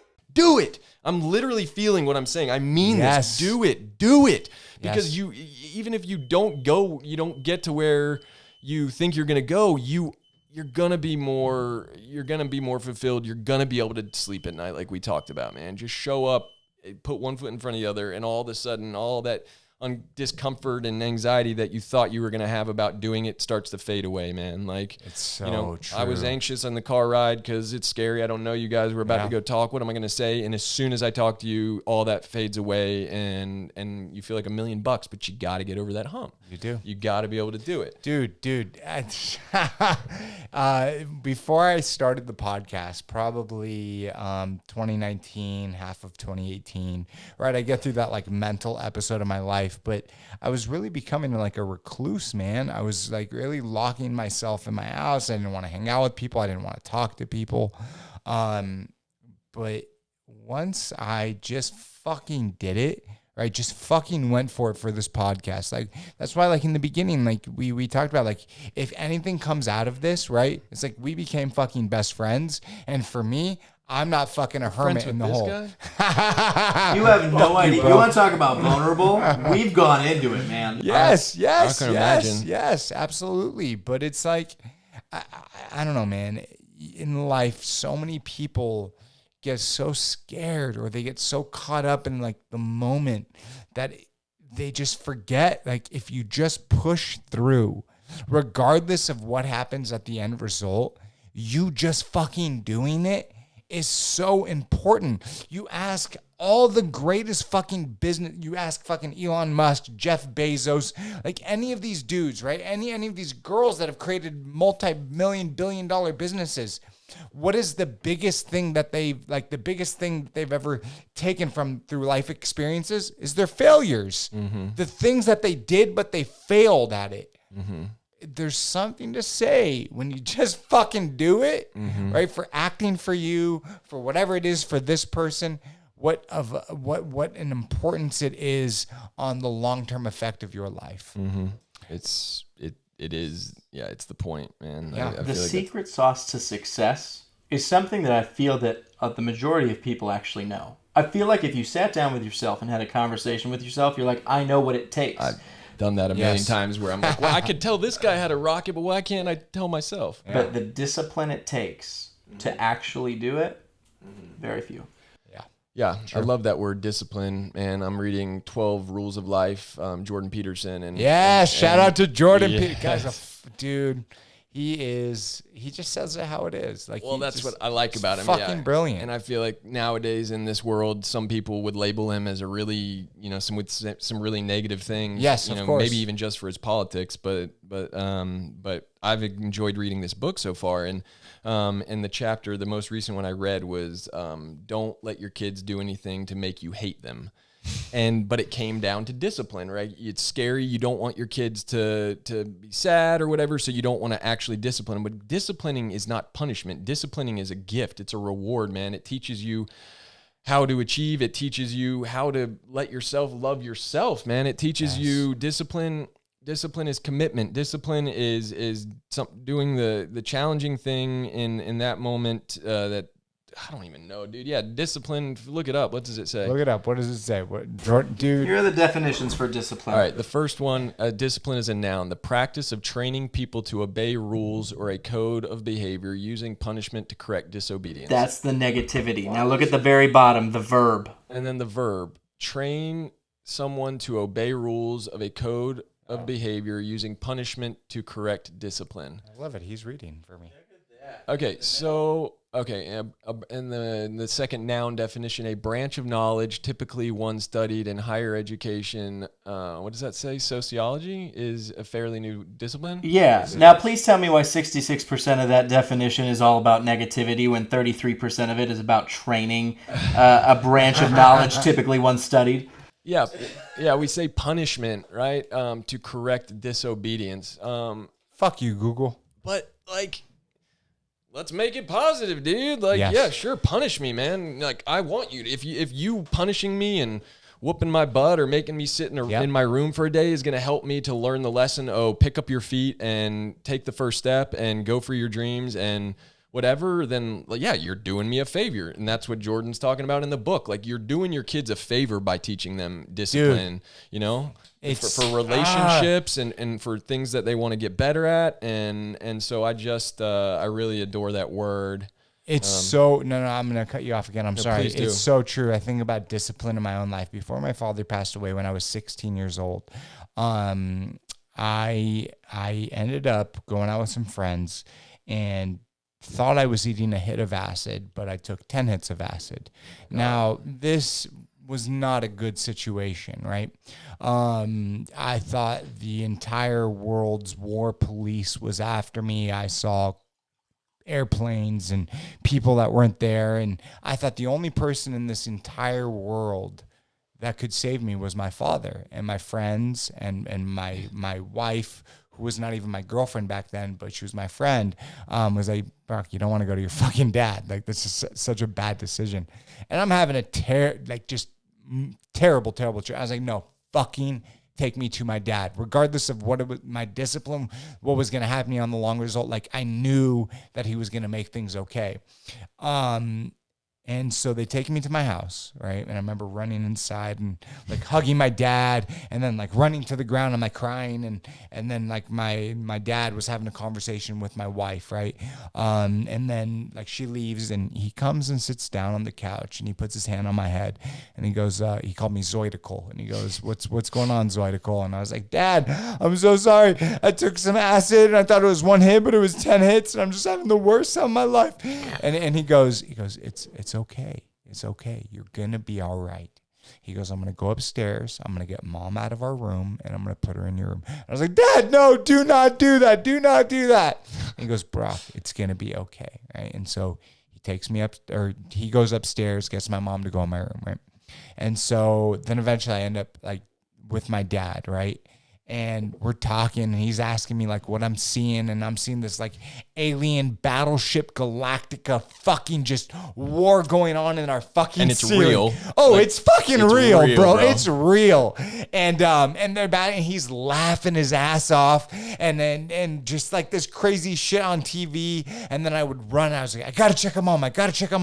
And I'd run into my room and look at my mom and my sister, and they're faces were melting off their goddamn face and just a pool. And I run back to my, mom's dying. He goes, Brock, everything's okay, right? And so we went through this, just laugh and have the time, literally the best time I've ever had with my dad ever. That's right? incredible. Was he laid back with that kind of stuff? Oh, no, hold on. Okay. So then I pass out. The next morning, I wake up. The moment I wake up, he's standing over me, screaming, so fucking mad. Gives me a couple smacks, and grounds my ass. I think it was 2 months, right? Nice. Disciplined me. Yeah. Mm-hmm. But listen, man, that moment was so pivotal in my goddamn life, because if he would have went ape shit when I was going through that, who knows what type of shit would have happened. Less than a year later, my dad passed away. But that moment was one of the strongest connections I ever had with my father, because he understood. He understood that getting mad and getting pissed off at his kid do nothing. Because it sounds like through the whole experience, he approached it with love, right? He did. So he loved you when he was being sweet to you and helping you get through that terrifying thing, and the next morning he loved you and gave you taught you that lesson, the discipline I should have had. Absolutely. Like when our parents, or anybody for that matter, it's like a biological thing. But when anybody attacks, and when they're coming at it from anger, when they're attacking or whatever, like you feel it and you push away, you dig in your heels, you get defensive. It's to protect yourself. But yeah, I mean, gosh. It was amazing. Now, man, I'm just thinking about everything from childhood and what you would change and what you wouldn't, but you don't want to look at it that way.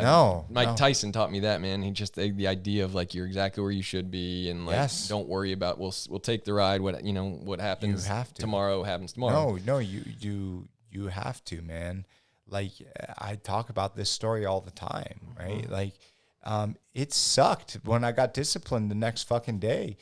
But it was the first time that I respected my dad, respected like his decision to do what he was doing. I was like, well, it makes sense. Like, I get it. Right. Mm-hmm. And you know what else he did is that my wife was my friend back then. We were really close, and we were close to being boyfriend and girlfriend. She was the only one allowed to come over, because he respected it. He respected it. And so he disciplined me. You respected the fact that you were honest and she came and was helping you? Yeah. And he also felt that, especially my girlfriends, right? Mm-hmm. There was a term for me, because I get grounded so much because I was such a fuckhead. It was called groundation. Instead of vacation, it was called groundation. But any girlfriend that I would have, they would be allowed over. That's cool. Because it shouldn't, like, why should it be why should it be on them? If something I'm doing wrong, right? Like, fuck my little friends, right? But like her, someone that you have a connection with. He saw that, and like, dude, he did some fucking crazy shit, and we got into it, right? But he taught me a lot about life and discipline and respect. Yeah, that moves me. I love that, man. It's important, man. I love that aspect, though, even like that he let her come over and be with you. I mean, because ultimately, that's gonna heal more anyways. Just, you're gonna be more receptive to what your parents are teaching you if you're able to, you continue to be able to share and connect and with the relationship. You guys all probably hung out at times. It probably strengthened your bond with your family and your wife. I imagine there's a chance that you guys wouldn't be married today if he hadn't done that, because you probably planted some really cool seeds, especially at a young age like that. Like. Such a great point. I have a very similar story, but I feel like you had something to say on it. I did, but it's fine. No, it's fine. This is my story, damn it. It's my story, bitch. But we're going to get to LA after this, so let me hear. Oh, God, LA. So when I was 14 in 8th grade, I was a pretty straight edge kid. Like, I was naughty, but you were naughty. I think that's the best word that describes me. Mischievous and naughty, but I was never doing like the vandalism. I never got in a fight. I wasn't. You were like doing me. Hard drugs. You weren't like me. Let me say that. You weren't like me. I was the kid who, again, control. I couldn't raise my hand. I couldn't stand when the teacher wouldn't give me a chance to have my opinion. So respect. Most of my shit was like just, talking out of turn, or like, just not giving respect if I didn't feel like I was getting it. And so I've always had that. But 8th grade, went home on a teacher-parent conference day. I don't know if you had them. It was like a half day of school. And so I had never been drunk. or really experienced anything. And my buddy said, "Oh, we're gonna get you drunk." So we were at home on a half day, and there was no parents, and I ended up basically within 15 minutes, I chugged about a half bottle of Johnny Walker Black Label. Shut the fuck up. Yeah, because I also I was proving how tough I was, so I filled up like 3. What are these, tumblers, or what are they called? I don't even know what to say. I filled up 3 glasses about there, and I chugged it of Black Label Scotch. First time drinking. First time being more than a drink. I'd snuck one, here and there. I'm 14. I remember going out in the backyard of my friend's house and just running in circles, being like, "Oh, okay, I'm alive," and like crazy. And then I remember picking up the rest of the bottle, which was probably, it's like a 750 milliliter one, and it was probably about a third full still. And I just went, "Watch this." And I finished the bottle. That's the last thing I remember. And that night turned into a crazy night. Did you go to the hospital? Oh, dude, I was dead. So my friends, we're trying to hide it. And so they put me in the shower, in a cold shower. And I remember part of the story, my friend put his finger down my throat to help me continue throwing up because I was passed out. I was limp like a dead body. And I guess my gag reflex kicked in, and I bit his finger. I almost bit his finger off. Shut the fuck up. But I'm literally like a dead body, right? Yeah. Then I guess this went on for hours and hours, and I puked all over the place. And his mom came home, and they kept selling the lie, but ultimately I didn't wake up, and it was getting into the evening. And so the kid goes and tells his mom, like, "Hey, this is what happened. Brad's upstairs passed out." And my dad and brother came over. My brother at the time was probably about 22 and in the party scene because he was a little bit older. And Dad went to pick me up, and I guess my eyes were in the back of my head. I was barely breathing, and I was foaming at the mouth. And so he just, he's comes from the general, and he just wanted to take me home and deal with it at home. And my brother said, "No, we gotta, we need to call 911." So they called 911, pulled me out. Again, I'm completely alive at this point. You are not alive. And they raced me to a hospital, and they actually had to take me to a hospital like a mile closer because they were losing me.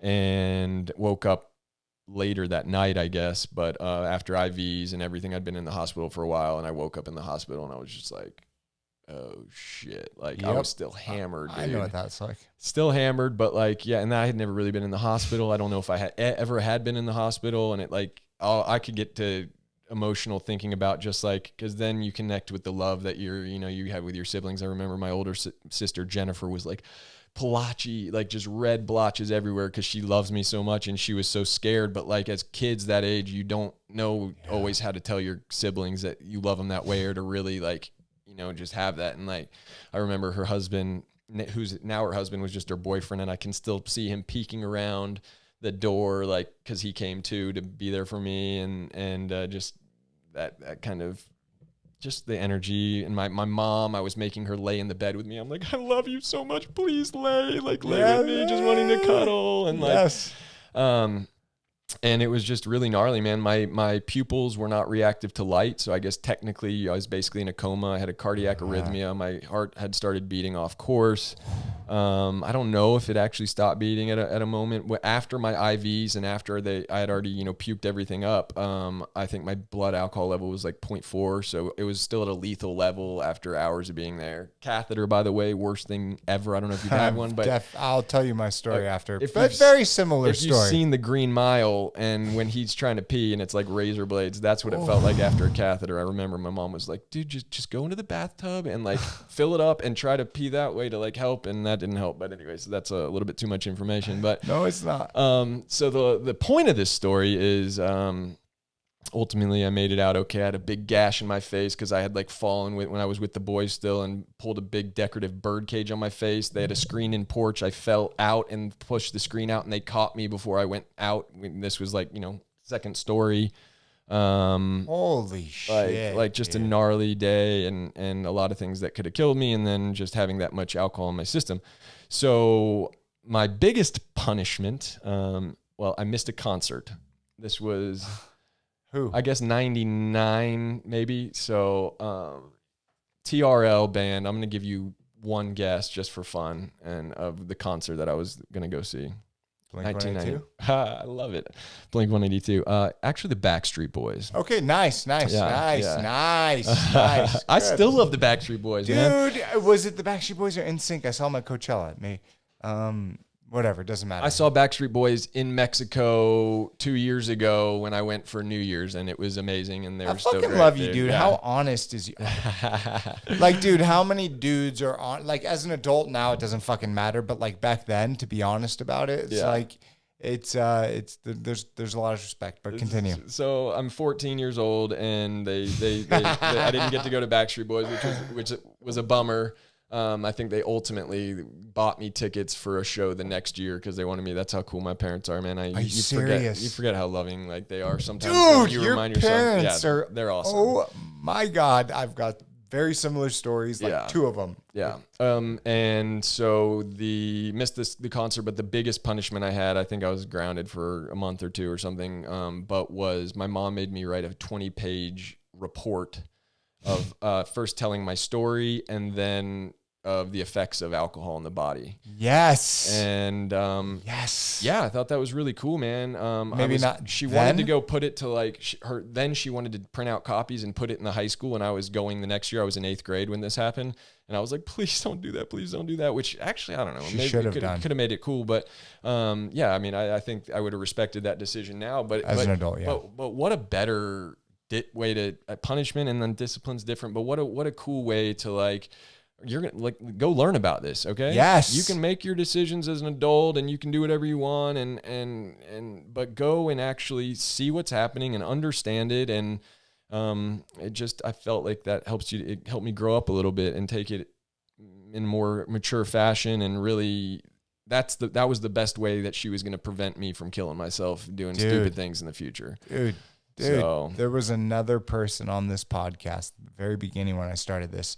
His name's Dre, and a very, very well-to-do men's hairstylist and women. He does women's, but and owns a salon.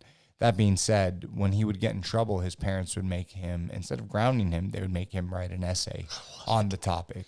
I just almost fucking lost myself because groundation for me did nothing. It just made me fucking act angry, out more. Yeah, it just made me angry, sneak out, fuck off, do more drugs, just all that shit. But if I would have had to write on my experience and really reflect and look back at it, maybe the years after my father passed away would have been different.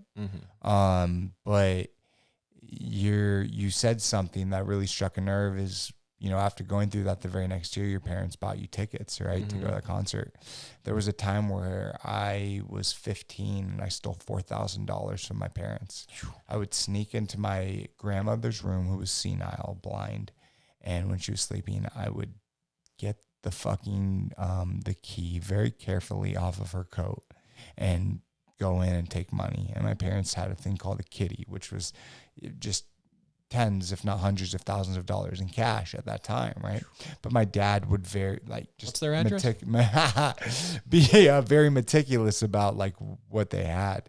And so eventually they found out, it was right around the holidays, they found out that I stole $4,000. God damn, he beat the shit out of me. He grounded my ass. It was fucking terrible. But Christmas was a few days away, and I'm Jewish. Like, I'm not very religious, but culturally Jewish. And but we were the type of Jews that would have the biggest Christmas lights and we just love Christmas because part of community. Exactly. Family, people come together. We just fucking love it. Right. And I remember they had told me that I wasn't getting anything. Rightfully so. Motherfucker, I stole $4,000 from you. Like, you shouldn't give me dog shit. And I remember waking up in the middle of the night, went downstairs for a little bit of water, and there were the turntables that I wanted because I wanted to start DJing. Probably felt bad. I felt bad. Yeah. I cried. It really made, it was probably a huge part of my life that those types of things, like I steer away from. And I just didn't understand. I didn't understand. Now, all these years later, like, I get it. I get it. I fucked up, but there's something to say, like, my parents giving me a gift, like what it does for them, not just me, like, because I'm at this point in my life where I love giving gifts more than I love receiving them. I finally got there. Well, I think I was as a kid, but now I'm not the baby anymore, and I get it. You get it. You get it. Yeah, there's just something magical about it, and it's the best. It is. So, there was something else I was going to share that was very similar to your story, but man, I get it. I get it. Just the idea that I had told you that they bought me tickets for the show, and they gave you the turntables even though you screwed up, and that gentleness of love and that unconditional aspect. Yeah, I don't know why it makes me feel emotional when you tell that story. Like I could feel that little boy in you, like even as a little boy, as greedy as we might be or take things for granted, like you feel that love from your parents, and it's just like it's a really special thing. I when I was moving out here as a 22-year-old, I graduated college a semester early to come out. I had a job offer on the table with a big investment banking firm. So nice. I was going to work for Lehman Brothers doing high net worth wealth management, a 6-figure job as a 22-year-old. But I wanted to have the adventure out here, and a chance meeting led me to making that decision. So, a buddy of mine was going to come with me, but he kind of got cold feet the day we were going to fly out. I had graduated early, December 2007, gave up my senior season of tennis at the University of Georgia, gave up some of these awards that I would have won just having gone there the full time. Because I couldn't commit more than 6 months, I was like, I'm going out there for 6 months, then I'm going to go to, this Wall Street job potentially. Anyways, so my friend bailed on me, and I just didn't know if I had the strength to come out here alone. I had no plans, no place to stay, nothing. And my mom, I think that was like a Tuesday, and later that night or that next morning, she woke up and she was like, I bought you and Dad tickets. You're flying out on Thursday. He's going to go with you. And yes, he's going with you. I love it. I hit the table, man. He's going with you for 5 days. He's going to get you set up. We don't want you having what ifs. And this comes from a dad, my father, who was like business, all about like, just doing, the white collar good shit and having a successful career like that. But that moved me so much, man. Like that still moves me. It's one of my favorite stories that I get to tell people that I didn't, because it starts to give me perspective, man. Not, and there's a lot of great parents out there, but they're not all that selfless or that loving. I'm sorry. I think there's a lot more shitty ones than I realized. There's a lot more. There's a lot more.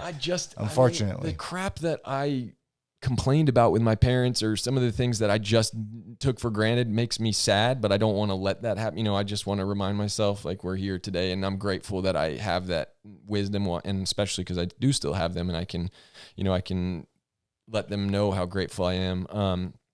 That was a really special moment, man. And like I was saying, like, it helps me to realize how lucky I am compared to some people who just didn't have that kind of support system. And so that got me out here to LA, and that was the moment. Like your parents did that. That is fucking mind-boggling. Yeah. I mean, and keeping in mind, I had already signed my contract to work with one of the top investment banking firms, and your dad's dream was for you to become a professional tennis player, and to be able to do that, like, what the fuck? Yeah. That just shows, like, I had to hold myself back from crying. I'm not even lying. No, I straight the fuck up, because, man. When I hear stories of good parents, it makes the world of a difference, man. There needs to be more good parents out there. And my wife and I want to have kids, and it's like I take all of these things and all these stories from my life and other people's life, and I hope that I can give them the best life fucking possible. But I hear more negative stories than positive stories. Yeah. I might be an old dad when my time comes That's around, okay. or whatever, but I'm gonna be a good one, man, because you are. Because and I can feel it with you, but you've gone through a really, a real journey, and you've put yourself in situations purposefully to have to learn about yourself, and you're accidentally fallen into situations. And I'm not saying young parents can't be amazing parents, but I know for me, I'm grateful because things probably would have been expedited, and I probably would have become more of a man in certain ways quicker if I had that responsibility. But I'm really grateful that I've had the time to kind of grow as a human, and as much as I have, and to humble myself and find that vulnerability that I think that when the time comes, while I will screw up mega a lot of times, I do think that I'm going to be able to lead with kind of love, and hopefully, what's the word?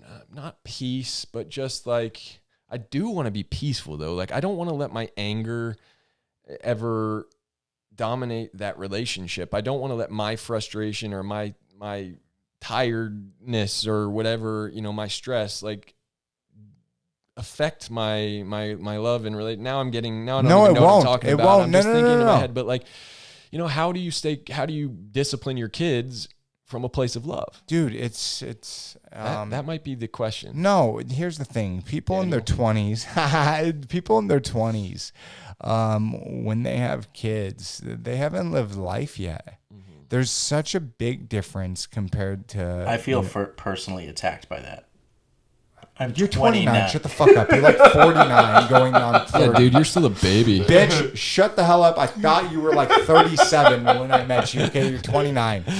Most people that are in their early to mid 20s when they have kids, they haven't truly lived life yet. Mm-hmm. And there's something to say about couples that have time to spend together, grow together, travel, do things, really foster a relationship, and then have kids, compared to the ones that are 22 years old having a kid. Mm-hmm. Like, you're still a fucking kid. Mm-hmm. At 23, 24 years old, your frontal cortex of your brain, Rogan talks about this all the time, it's not even fully developed, right? So you're not even a full human until you're 24, 25 years old. Mm-hmm.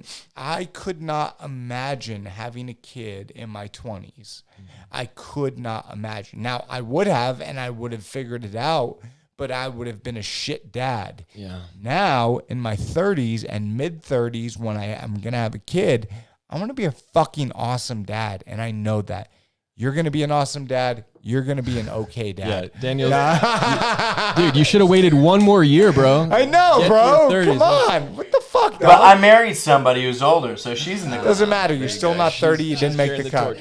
Whatever, you old soul. No, but there is something to say about that, man. I think discipline from a place of love was one that I just thought of, and I like that. Write that and send it to me when I have kids. And then the other one is oh my gosh. You already forgot. No, stop it. We're pausing this podcast. I'm going to remember. There's no fucking pauses. We're disciplining from a place of love and parents. Oh, just the leading by example, man. Like, I really want to be a father who, instead of, do as I say, not as I do, I really want to be a do as I do. And it'll make my life better anyways. It's going to keep me young. But like, I think that's the best way. You can't go tell somebody, got to practice and do that. And then, but not be living up to it. So if I want my kid to play guitar, which hell yeah, I do, then we're just going to go play together. We're going to have it. And maybe I'll fall out of that, but I do feel like the career that I've picked, and right now being on a show, which we haven't even gotten to, which is hilarious. I know. You might have to edit this and cut it down because I know we're getting long already, but no, we're not. I think I might be in a situation where I have enough time, more free time to actually kind of be a friend and be almost like a stay-at-home dad, and I want to take advantage of that, man. I don't want to be the guy that I am today with my kids, which is I too often let myself off the hook. Like, and I think, I can see why there's even in actors, a lot of times you hear people where they finally kind of break through once they have a kid, but it just teaches you a whole new level of responsibility. It takes the selfishness away from it a little bit. And it just kind of gives you the grounding that you need. It's almost like that box I said that helps you be more creative. But when you have your pillars, you got your family and your child, like it helps you to pick up those 2 feet and go, because sometimes it's easier to do the tough things for somebody else than it is for yourself. Dude, it's so true. It is so fucking true.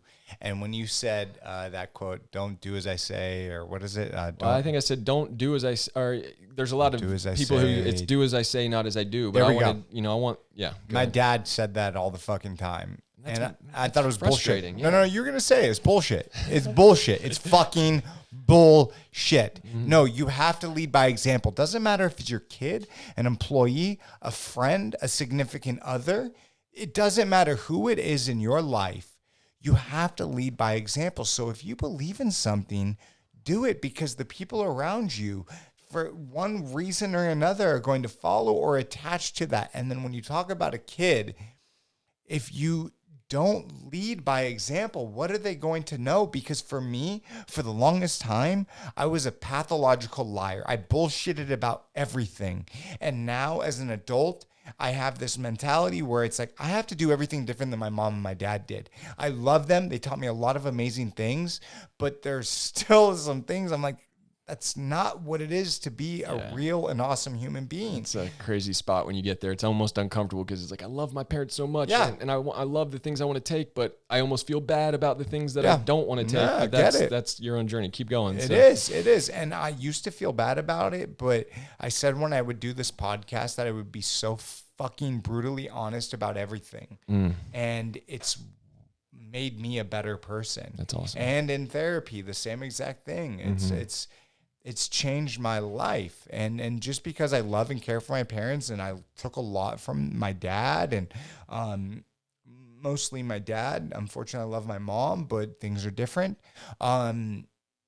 It's okay to say this. It's okay to say it out loud. Do you feel like you're more that honesty is carried into your marriage? Yes. For instance, like, yes. Yeah. Oh my God. I don't even know if my wife's still with me. It must be really great then, now that I'm thinking about the podcast. For how long you been doing it? A year, 6 months, yeah, but 8 just months. Early days were 2018, but yeah. Yeah, but those were different. But yeah. Oh yeah. I guess so. Just like the what that probably carried into your life, and you all of a sudden you're like, oh my God, I didn't even know what I had locked up. I didn't even know how I was faking myself out in life. So it's a really cool thing. It's so true. I would jealous. Like, no, don't be. Don't like, not at all, because I could say the same thing about you. Like, look what you've just fucking done the past few months, right? Like, and we're about to get to that shit, right? But it's like, everyone's journey is different, right? And it's taken me a lot of time to get to this point. It's taken me a lot of time for my wife to trust me. Like, when I say something, she believes it now. If you would have asked her 2-3 years ago, not a fucking chance. The only thing is, if I say I'm going to be home in 10 minutes, I'll be home in 30. It's just, or maybe an hour. Yeah, like, it's just one of those things. Yeah, it is, and that's something I need to get better on. But I'm sure she loves you for it. She does. Gives her more time to watch her telenovela. Yeah, no, I don't let her watch these. No, not Control. No, she can. I don't even like watching them. But that's just because I don't like to see myself talk. That being said, I want to bring it back to your story, right? Your parents fucking get you out to California, right? Which is just insane, right? What was the next step? You're 22 years old. Like, did you? You're working? How the hell did acting come into play? No. So no. Sort of not. So I was coming out here for it. I ultimately, just a quick piece of that puzzle. My dad had a student, and her sister was coming to visit from LA, and there had always kind of been like these little jokes, dreamer type things about getting into the acting world. But growing up in Georgia, it's just not. It's not even real. It's fantasy. And this LA woman who was in the business came, and somehow my dad set up coffee for me just to be able to pick her brain. Wow. And it turns out, she had been in like a soap opera and had a little bit of this and a little of that. And already I'm like, oh my God, you've been on a TV show. It's just like, I'm so jaded now from being out here. But she actually had a company called Extra Casting, and they cast background folks in commercials. But I didn't know anything from anything. So we had this long conversation. She's like, yeah, if you come out, I could help you get some work and this and that. So I moved out here gave up my final semester of college, everything, came out here thinking that I had an agent. I'm like, yeah, I got an agent. I'm going to go for it. And I had somebody to cast me as an extra. But that was the biggest blessing, man. I probably did 1,000 days of extra work. Honestly, it was almost all commercials, but I learned everything, man. I learned, where to stand, how to carry myself, what a cinematographer is, like things that are so simple is where I learn. And then it helped me to make the money. So extra work, union extra work on commercials pays ridiculous for what it is. So like I was, I would make anywhere from $350 to $2,000 in one day. Holy doing extra work. My first upgrade where they actually used me for a shot. It was in a Fiat commercial with Charlie Sheen, and I just said, "Come on, Charlie," and was on screen for a split second. And that, I'm gonna say it, screw it, man. With the residuals and stuff, I think I ended up earning like $23,000 off of that. That's amazing, right? Man. That's amazing. So there was, so that chance meeting with this lady, her name's Chris Greenberg, now Chris Hutchinson, the owner of that company. I was just so grateful because she gave me an opportunity. I got my SAG card within a couple months of moving out here. And then, are you serious? I think I was like here for like 3 months, and that's another one. Just do it. Right. So I got a call, from somebody. I don't remember even how the contact happened. And they were like, "Hey man, I think I can get you a voucher." So in the acting world, you either do like a speaking role and, on a SAG project, and then you can join the union once you pay your dues and all that, or you get 3 vouchers where you're like upgraded as an extra or something, So I was going to get 1 voucher to go play a high school football kid in this movie. It was called Fired Up. And I showed up. So I was supposed to be teaching tennis camps. I had just started this new job as a tennis coach. And on day 1, I was like, sorry, dude, I can't make it. I got this opportunity. Like I was fully committed to doing whatever I had to do to get into the acting world. But yeah, 3 months in, if that, showed up. And then the night before they called back and they were like, there you go. They said, sorry. No way, that's you. That's not me. But the blondie, I'll tell you. So I showed up. Click on that shit. Click on it. Let's see it. Sorry. It looks like me. I fucking love you, dude. I do too. It's getting so good. They called me the night before and they said, sorry, we found a SAG person to take your spot. So it saves them money. So I ended up not getting the job, but they were like, you can come do non-union extra work or whatever. So I just said, screw it. And I showed up. I wasn't even on a voucher. I was sitting with all the non-union extras. There's hundreds of people there. And they're like, all right, all the extras come to set. So I just got up. This is day 1 within 30 minutes of being there. Wasn't being paid. Wasn't supposed to be there. But I heard about an opportunity. And the second AD says to me, how tall are you? I thought I was getting in trouble. I'm 6'1". What are you doing for the next 4 weeks? I don't know. We need a stand-in for the lead actor. You want to do it? Sure. Didn't know what a stand-in was. So they take me to the middle of set. I'm sitting on a mark and the camera's looking directly at me in this professional, Hollywood movie. And yeah, so out of nowhere I do that. And then each day was a voucher. So I was going to do that for the rest of the movie because the other guy, their other stand-in didn't show up. After day 3, on day 4, I slept through my alarm and I got fired and I lost the job. Shut the fuck up. Yeah. But I got my vouchers and that got me into the union. So that's how I got into the union. But I showed up, dude. I love that story too because I wasn't supposed to be there and good things happen, man, when you show initiative and dude. Yeah, so it was really cool and really exciting things. So got my SAG card, then I started getting extra work with this company Extra and got some upgrades after. It took me like 3 or 4 years and then I got an upgrade and that Charlie Sheen job, and so like it actually turned into a pretty good gig, man, where like I was making $75,000 in a year doing extra work, and I was working, I would maybe get lucky and work 2 days a week. And I got my SAG insurance and I got a pension credit and all this, and then could go and audition. So like that chance meeting at the coffee shop allowed me to come, or got me to LA. The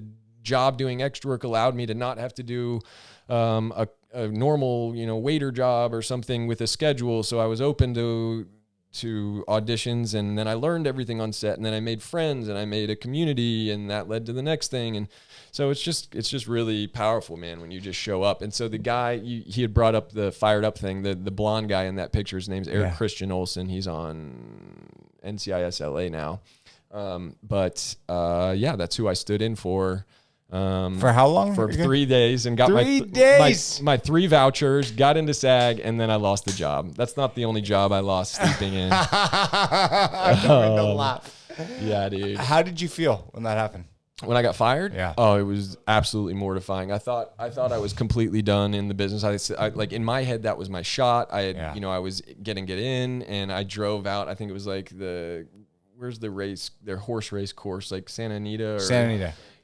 And so I like drove out there still, and I was like, please. And they're like, the guy's like, sorry, I already hired somebody else. Like, you're done. You know? No like, way. So like, So like the same thing that happened to me happened to some other kid. And anyway, so that was it. And that was like eating some crow for a little bit, because I wasn't making any money. I think I made $11,000 my first year in LA. Holy just shit. kind of doing odd jobs and stuff. But, and I'm just saying, we're not going to plug a movie you got fired from, by the way. So we're just going to cut that. All right. Screw you. I don't give a fuck. No, I don't give a fuck. I appreciate it. Like the whole experience. You should leave that in too. Is really great, and it probably is. It's who you are. It's exactly. So I'm like Mike Tyson says, man. I'm where I'm supposed to be. So I don't have any regrets about that. Absolutely, 110%. So after that experience, right? When your parents set all of this up for you to come out here, did they think that you were going to work the finance, that type of job? No. Well, only if I went to Wall Street and did if I took that job. So I had the 6 months, but yeah, I was going to start trying to teach tennis just as a side, but like, it just wasn't working for me, man. Like I took one lesson out. They had hired me at Sherwood Country Club in Thousand Oaks.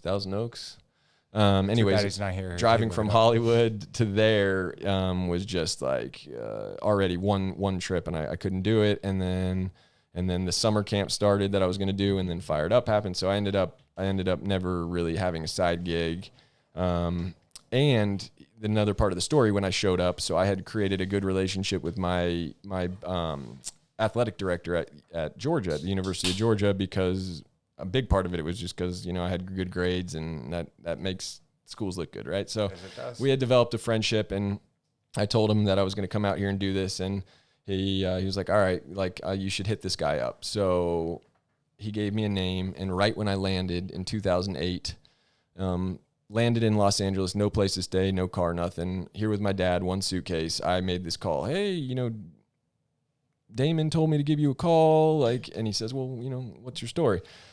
Or he says, any friend of Damon's is a friend of mine. Tell me a little bit about yourself. And I told him just kind of the very quick, brief thing. And this guy, his name was Jeff Markley. He had played baseball at University of Georgia, but I think he was in his 40s at the time, that time. And he had been a major hustler and got big into commercial real estate. So he's like, all right, well, here's the deal. And I'm not even to my hotel yet. The first day I land in LA, he's like, I got a house in the Hollywood Hills. It's next door to Christina Aguilera and Leonardo DiCaprio. I'm going to be tearing it down to build my dream home. Until then, you can stay for free. Shut the fuck up. I had a straight up 180, maybe they're the best view I've ever seen in LA, from downtown to the ocean. Right above me, I could see DiCaprio come out and like smoke cigarettes with hot models on his porch after like a Saturday night. Right below me, where Christina Aguilera was when I moved in, she moved out basically right when I moved in, and Joe Francis moved in, who was the owner of Girls Gone Wild. So I had Girls Gone Wild house right below me, Leo above me. There was like Keanu Reeves was right there. So it was just crazy, and I lived for free for about a year and a half. Had a pool. The pool guy still came. Like, if I had been single and, had a little bit of money, like, it would have been a really cool year and a half. But I still was dating my girlfriend from back in college, and I'm a faithful guy. And anyways, so I didn't make the most of that house, but it was another thing that just showing up and creating good relationships, it turned into a positive thing, and it allowed me to do what I did. And I think it was my first like speaking role. I did a small like Christian movie actually called Letters to God, and I played a British soccer coach, and I didn't and I'm like I didn't have an accent. Had never learned a British accent, but they wanted it for some reason, so I did. Tyler, you got to get out of the game. Look, we are one ahead with 2 minutes to go. Okay, you've got to stop everything. And after the premiere, I went to the premiere, and I'm supposed to be British, right? And somebody was like, "Dude, I really thought you were Australian." No. There you go. Yes. Letters to God. He's got it. Letters to God. Holy shit. Yeah, Who's that bald girl? That's a boy. Tell him I'm sorry. Actually, his name. What was his name? Tanner. Tanner is now McGuire. Tanner is now Taylor, and Tanner's a girl now. Oh. I guess he transitioned, or I don't know what, but I've seen on social media that Tanner is now Taylor, and he's living as a girl. So that's just interesting. Is he still? Is she still acting?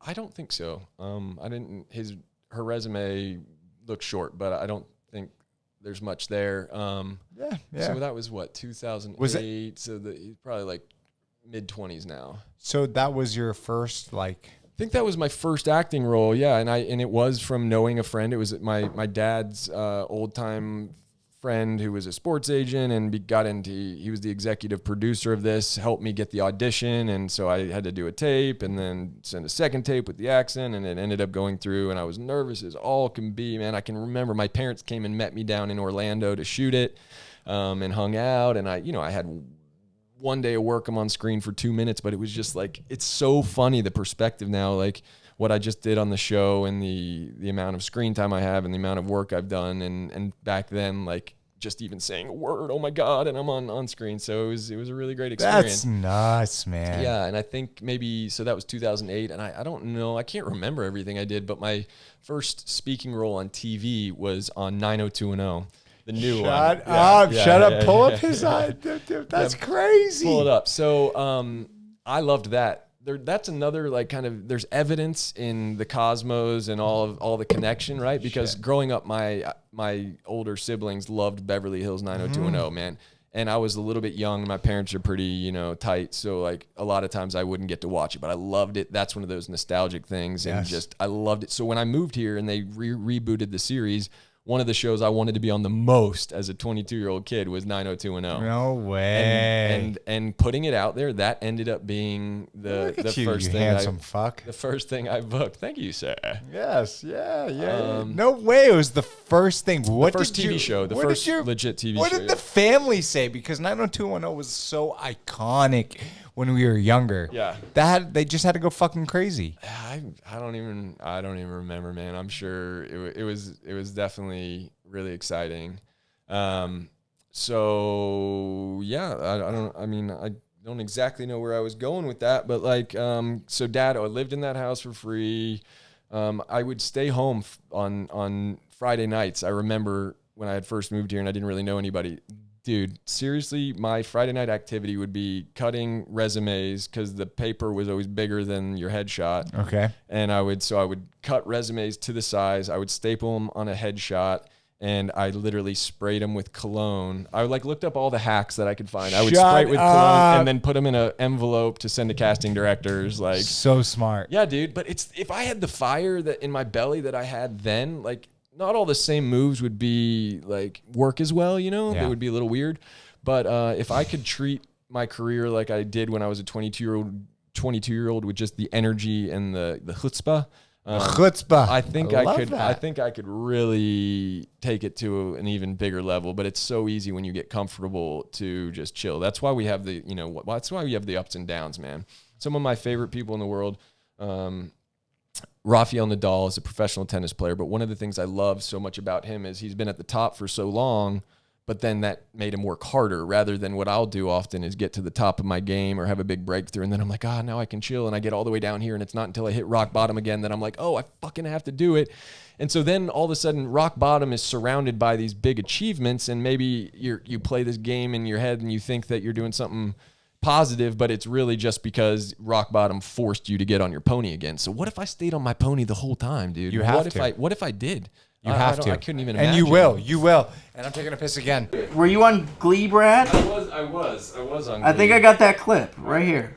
Dudes, I'm Matt Cromley, House President This is Chip. He's in charge of pledging. You guys, you want us to pledge or something? Under normal circumstances, we'd ask you to pledge. Then you'd have to go through a 6-week hazing program. But dudes, this is our biggest party of the year, and when the stereo broke, we all thought it was ruined. You saved our house and its honor and its position as top party house on campus.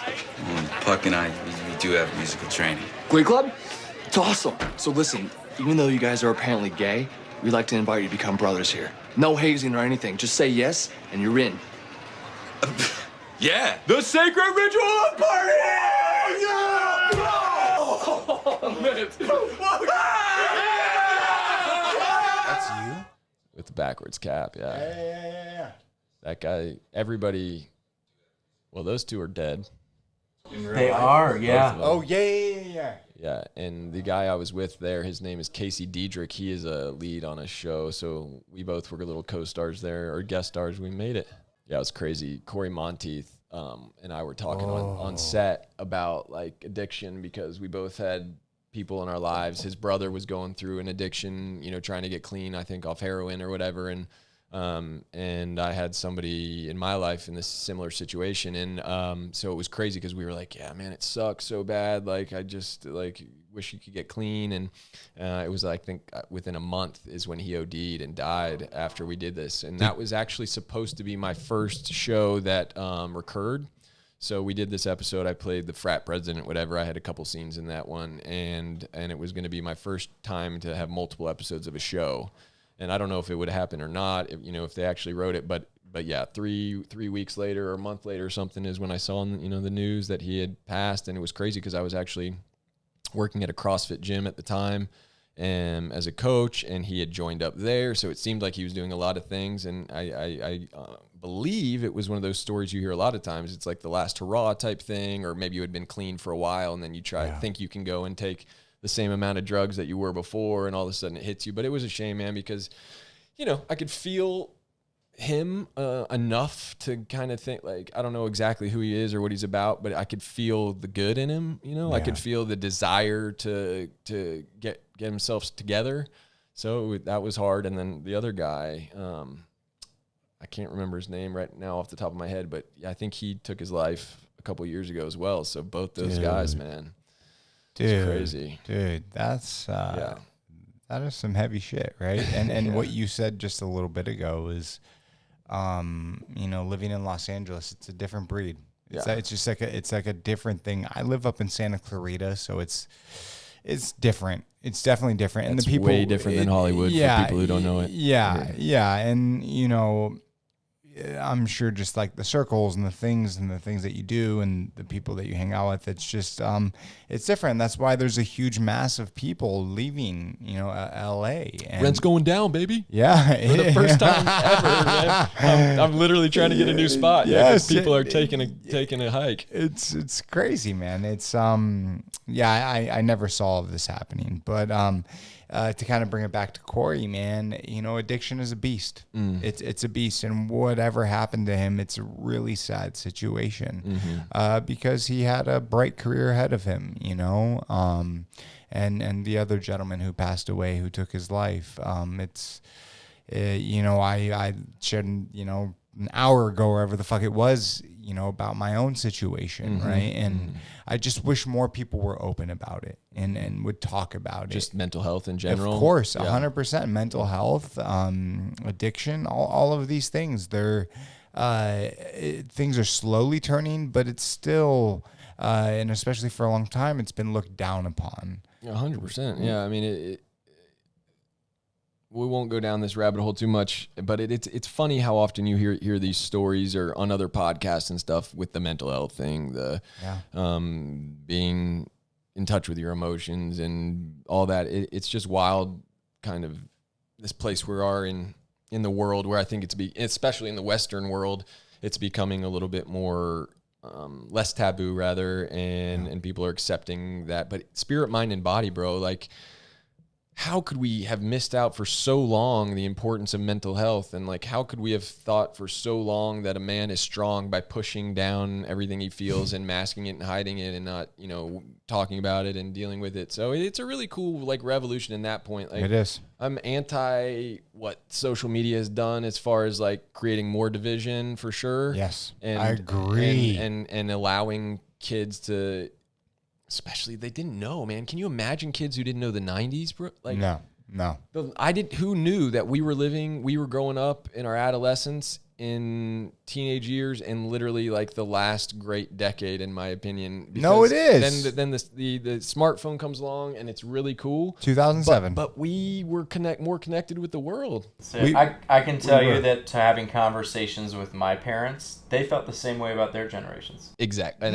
But it's okay. So like, I'm not the type of person that puts down like the Generation Z. Like I honestly don't.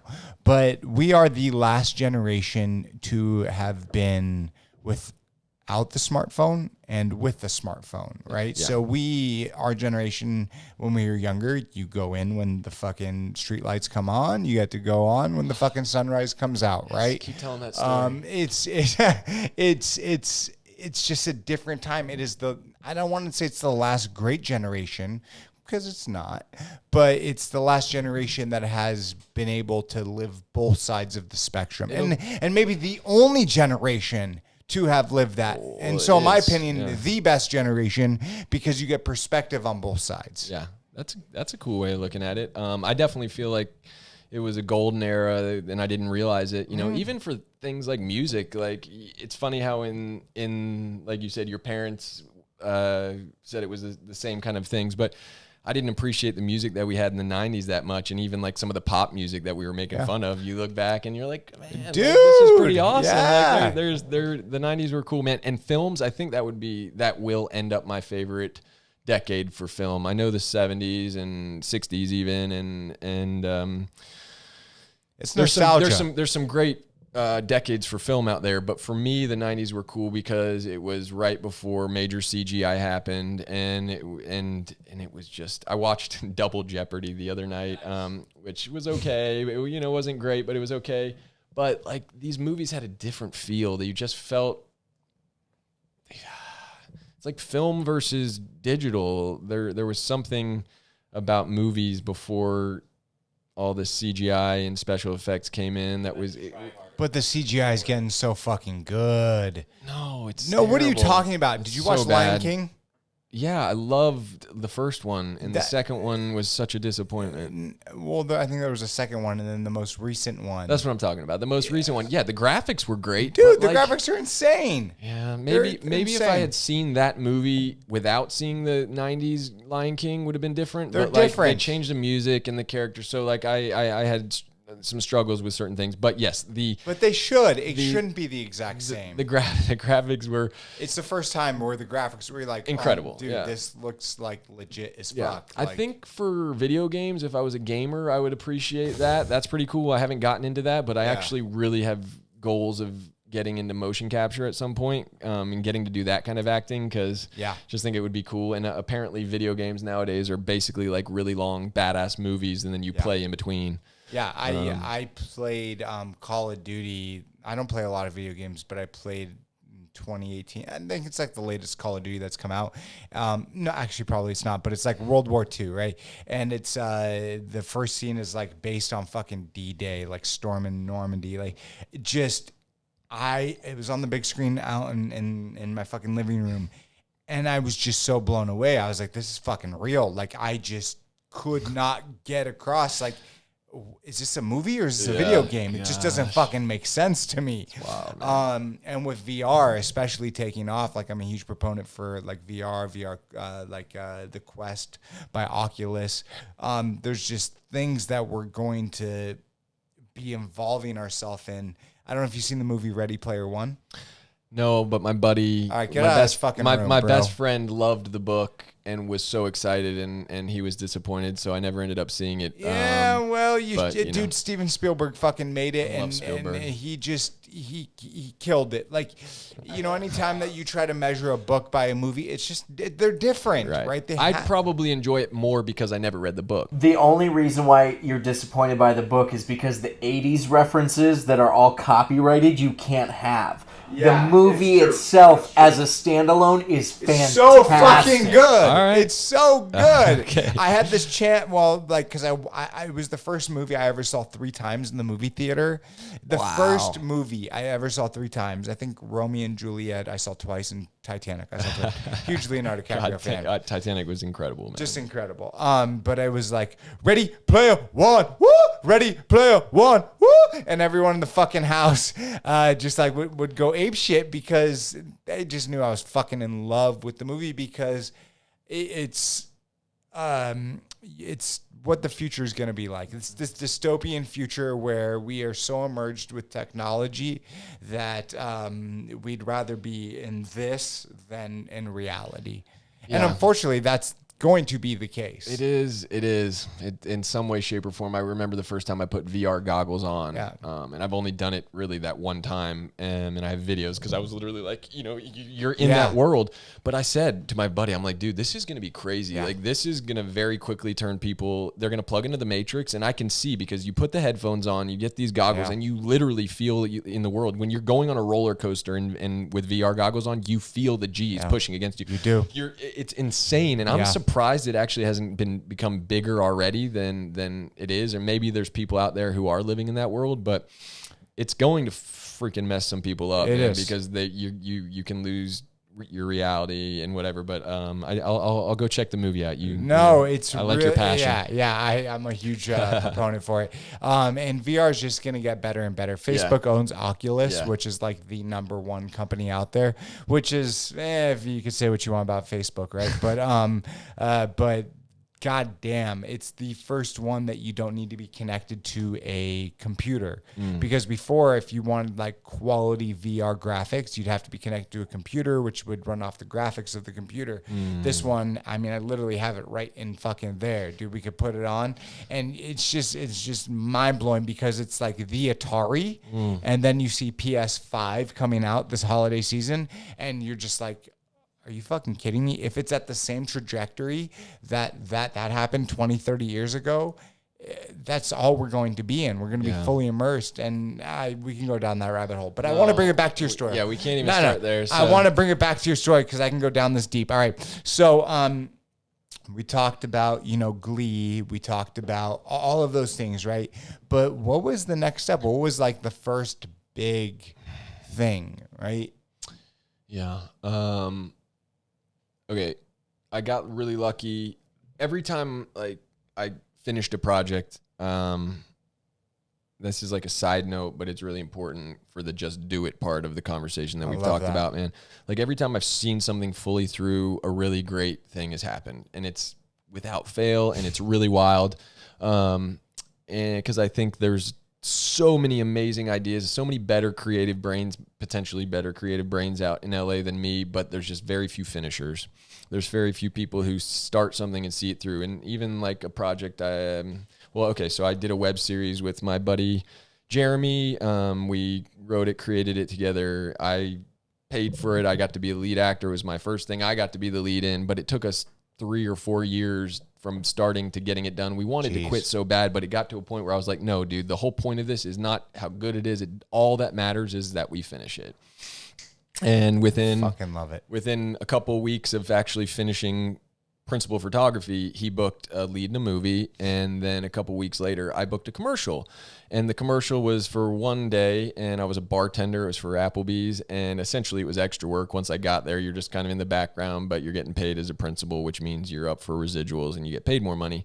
That job, for whatever reason, turned into, they called me back 5 times, and I did 19 or 20 different spots, 20 different commercials. And so oh my God, that was the first year that I made a 6-figure income, just off of like few days of work. But I believe that came from, in one way or another, finishing a 3-4 year tough as shit project. And, you know, that I don't even know if 100 people have damn seen, and I put so much of my life into, and I still would like to share it. The Hollywood Box, that's the name of it. You got to go check it out. Pull that shit up, dude. The Hollywood Box. You should actually play the trailer.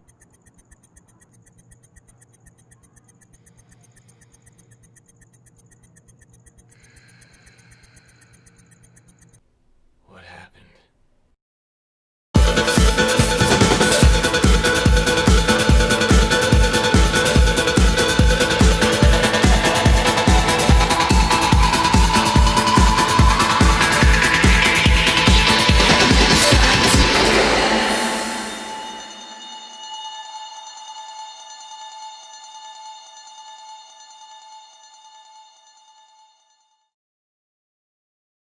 Okay, so tell us real quick about what the Hollywood Box was about. Well, okay, that was just a web series. We did 10 episodes, about 10 minutes long. I think it ended up being about an hour and a half. So we shot a feature length worth of material in 9 days. We shot it like a feature film. I fully funded the thing. I'm about to pay my dad back like next week finally because he helped me out. Even for that, he gave me cash that I needed to get it done, and it's 5 years later, and I'm finally going to pay him back for that, which is crazy. And then I think, so that led to the commercial, which was my first time really making good money in the industry. And then the next year, I booked a series. So I was doing the CrossFit and I had the tennis thing, right? So out of like randomly, I don't know how she found me. I got a call from a lady, a producer, and I ended up booking a job hosting a show. It was called Fit to Hit on the tennis channel, but I was basically showing how a weekend warrior can do fitness for tennis in like different ways. So I went with the LA Galaxy and did a little how soccer can help your tennis and padel tennis, and I did a Roomba class and all these different things, right? And I feel like that was one of the most important jobs I ever booked. It didn't pay me very well. Like I was I made a whole season of shooting that show, I made less than half of what I make on one episode of my show now. Yeah. But it was important because it was my first time getting to be the man, other than my web series. So I shot the web series, I got to be the man, and then this show was the first professional job where it was about me. You know, I had to carry the load, and that just changes you. You know, it just makes you, it proves to yourself that you can do it. You get a little moxie. You start, standing up a little taller. Going back to Jordan Peterson, the first rule of life is stand tall with your shoulders back, man, like the lobsters do, and it changes everything. Like, bro, I cannot tell you for like a year, like I was going through my shit, and I was kind of like in this point where I'd like walk through a crowd. Like I'd always be the person like walking tall, looking out, but just going through a lot of stuff, right? And I was looking down, right? Yep. And when I heard that, everything stopped. It fucking amazing. stopped. So you've read that book? Yes, 100%. And I fucking stood tall and I fucking looked. And when I walk in a fucking room like I did for fucking my entire life, except that 1 year, right? It just changed my life, man. Absolutely. I mean, it changes the way people perceive you, but it's like smiling. They say, "Oh, just smile, and you'll end up being happy." And you walk tall with your shoulders back, and it gives you a sense of pride. And my dad, again, having cool parents, I called him like a couple days before. I was like, "I need you."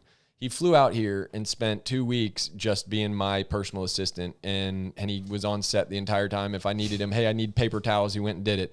And I forget about these things, and it makes me want to call him right now and just tell him how grateful I am. So he was here for that. Dude. So 2015 did Fit to Hit as the host. And meanwhile, I'm booking small like guest stars and co-stars, all one episode of TV shows. 90210, Castle, NCIS, which came a little bit later. Jesus. Twisted, whatever, a bunch of different shows. Then 2016, I committed to a workout program.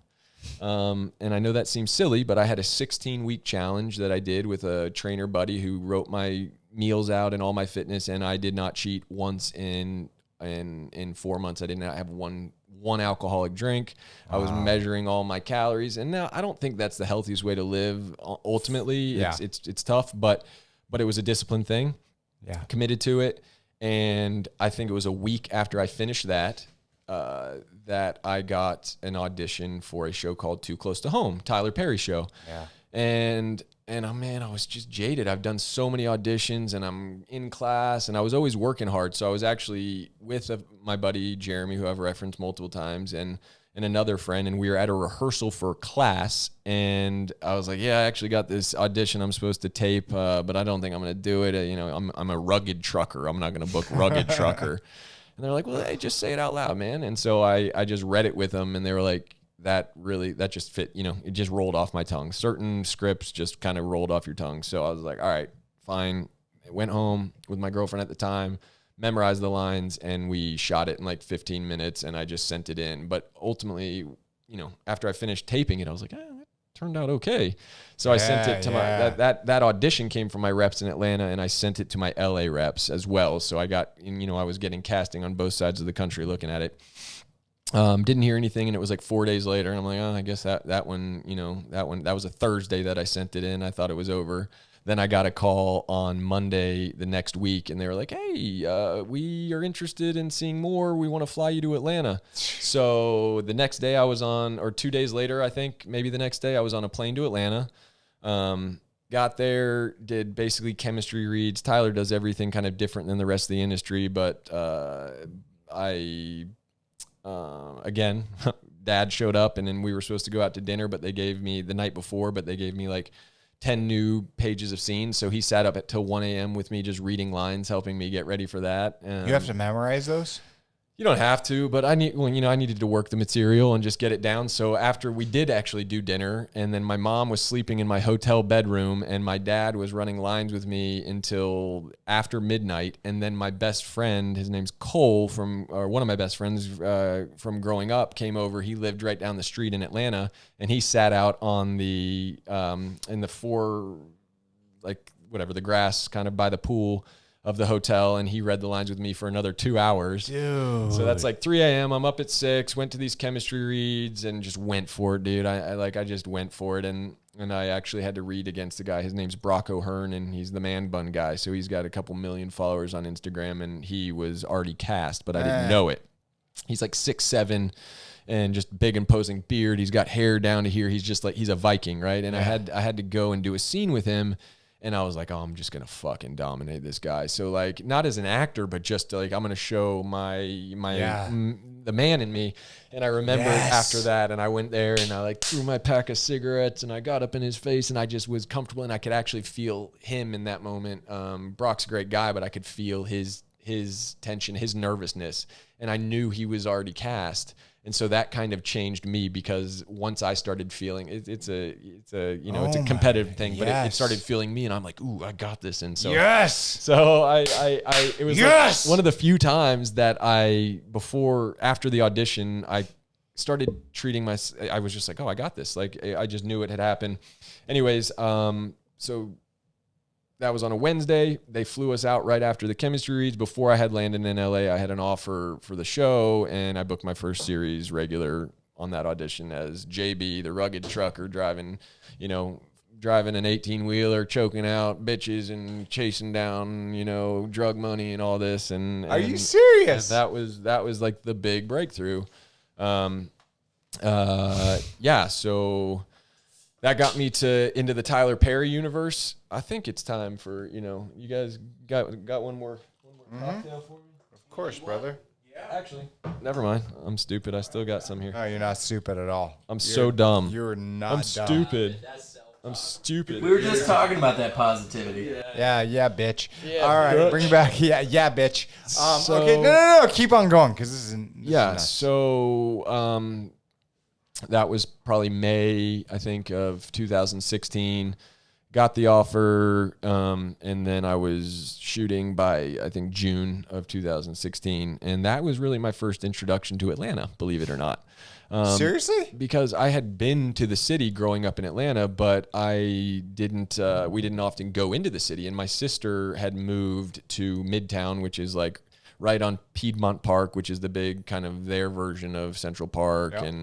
And I remember getting there, and she was still at work, and I was going to stay in her condo with her while I was shooting. And I walked through Piedmont Park to Trader Joe's, And it was just like one of the first moments I felt like that peace in life where I'm like, God, man, like I'm here, and I could just enjoy the moment. I was just so grateful to be experiencing it, so excited to be there, and like all of a sudden you start smelling the smells differently, right? Yeah. You know, that smell of the trees in Georgia and the rain that was about to come, and like all of a sudden the crickets and the tree frogs are starting to come out, and you realize like, you know, that's something that doesn't change, and you actually get to enjoy it. And so I still can feel that moment.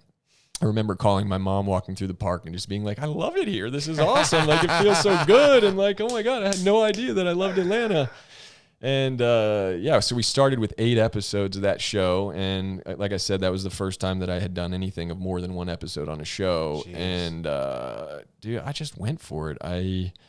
I trusted myself by that time. I'd put in a lot of work. I was about 8 years into the acting career and going for it. And I always went home feeling excited after a day of work, and just like I didn't have the regrets. I wasn't dealing with all that, like, felt good. Yeah, all that crap. What was it like working with Tyler Perry? Yeah, it was great. So my first, I met him at the chemistry reads, but didn't really get to. But I don't know if you guys know, but the dude he's a large man. So he's like 6'5", 6'6", just imposing, like the kind of guy who's got those big hands where you shake it and it just swallows yours. And it's like, you know, for me, I don't get intimidated by much, but tall people intimidate me. That's more than anything. You could be shorter than me and 300 pounds of muscle, and it doesn't really scare me. But when I'm looking up at you, like especially for being 6'1", 6'2", like there's just something to say about someone that is taller and larger than you. Yeah, he's a big dude. Yeah, he's a big dude, and he's got a deep voice, and he's accomplished a lot. He's now a billionaire, which is insane. Yeah. And he came, and the cast got together for our first or second night, or I think we were starting the show the next day, and we hadn't met him, and he surprised us and just showed up at the restaurant that we were eating at. And he's only spent about a couple minutes, but I remember he was you got any questions? And I asked him, do you want us to be script perfect, like word perfect or what? And he said, no, like I want it to come out of your mouth, how it naturally roll out, you know, keep the lines there, but you can kind of make it comfortable for you.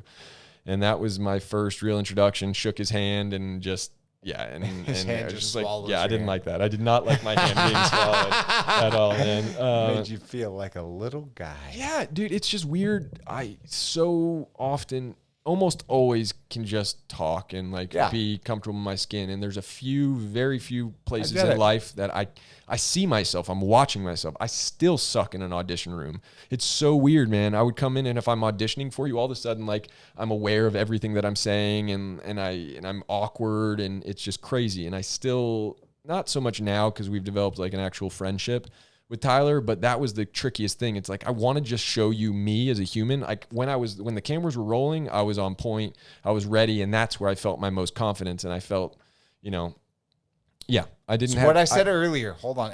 Sorry. It's what I said earlier. It's like when you're in front of the cameras, that's like your spot. Like I was saying, like me in front of 200 or 5,000 people, no problem.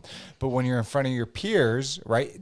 Different, right? But when you're auditioning, it's a different fucking beast. It's a different animal.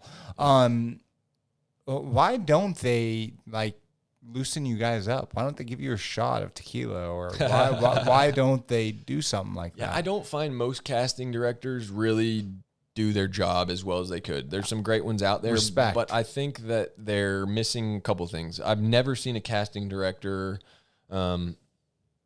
really going to plays or going into classes or anything like that, right? They're looking, now it's like following and resume and things like that. Following, fuck that, man.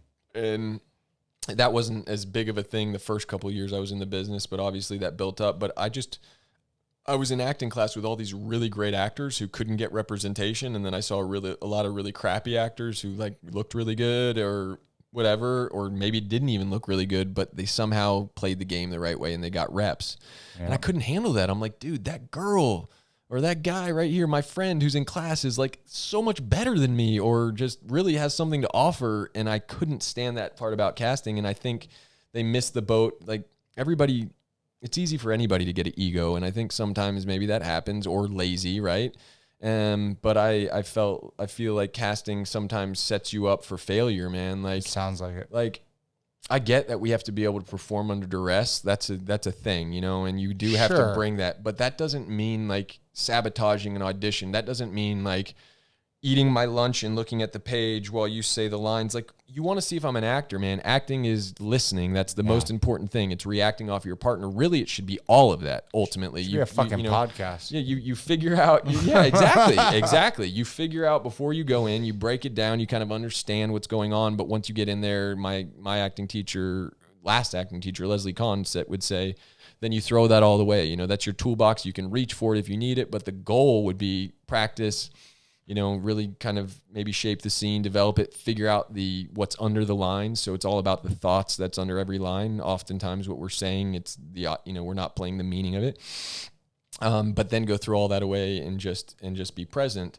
And so I just don't think casting directors are aware of how much they could be better at their jobs if they actually gave actors an opportunity to do their best work. It makes so much sense. I mean, everything I've heard from you and other people on the podcast and just people I've talked to throughout my life, it's like they could get a lot more from these people if they just, I don't know. I don't want to say it's like they gave a fuck, but if they just, it's like set and setting. Mm-hmm. It's like we talked about with like mushrooms and psychedelics. It's like everything comes with the set and setting. But I do want to get back to Tyler Perry, right? So you did this role. Yeah. What was next after that?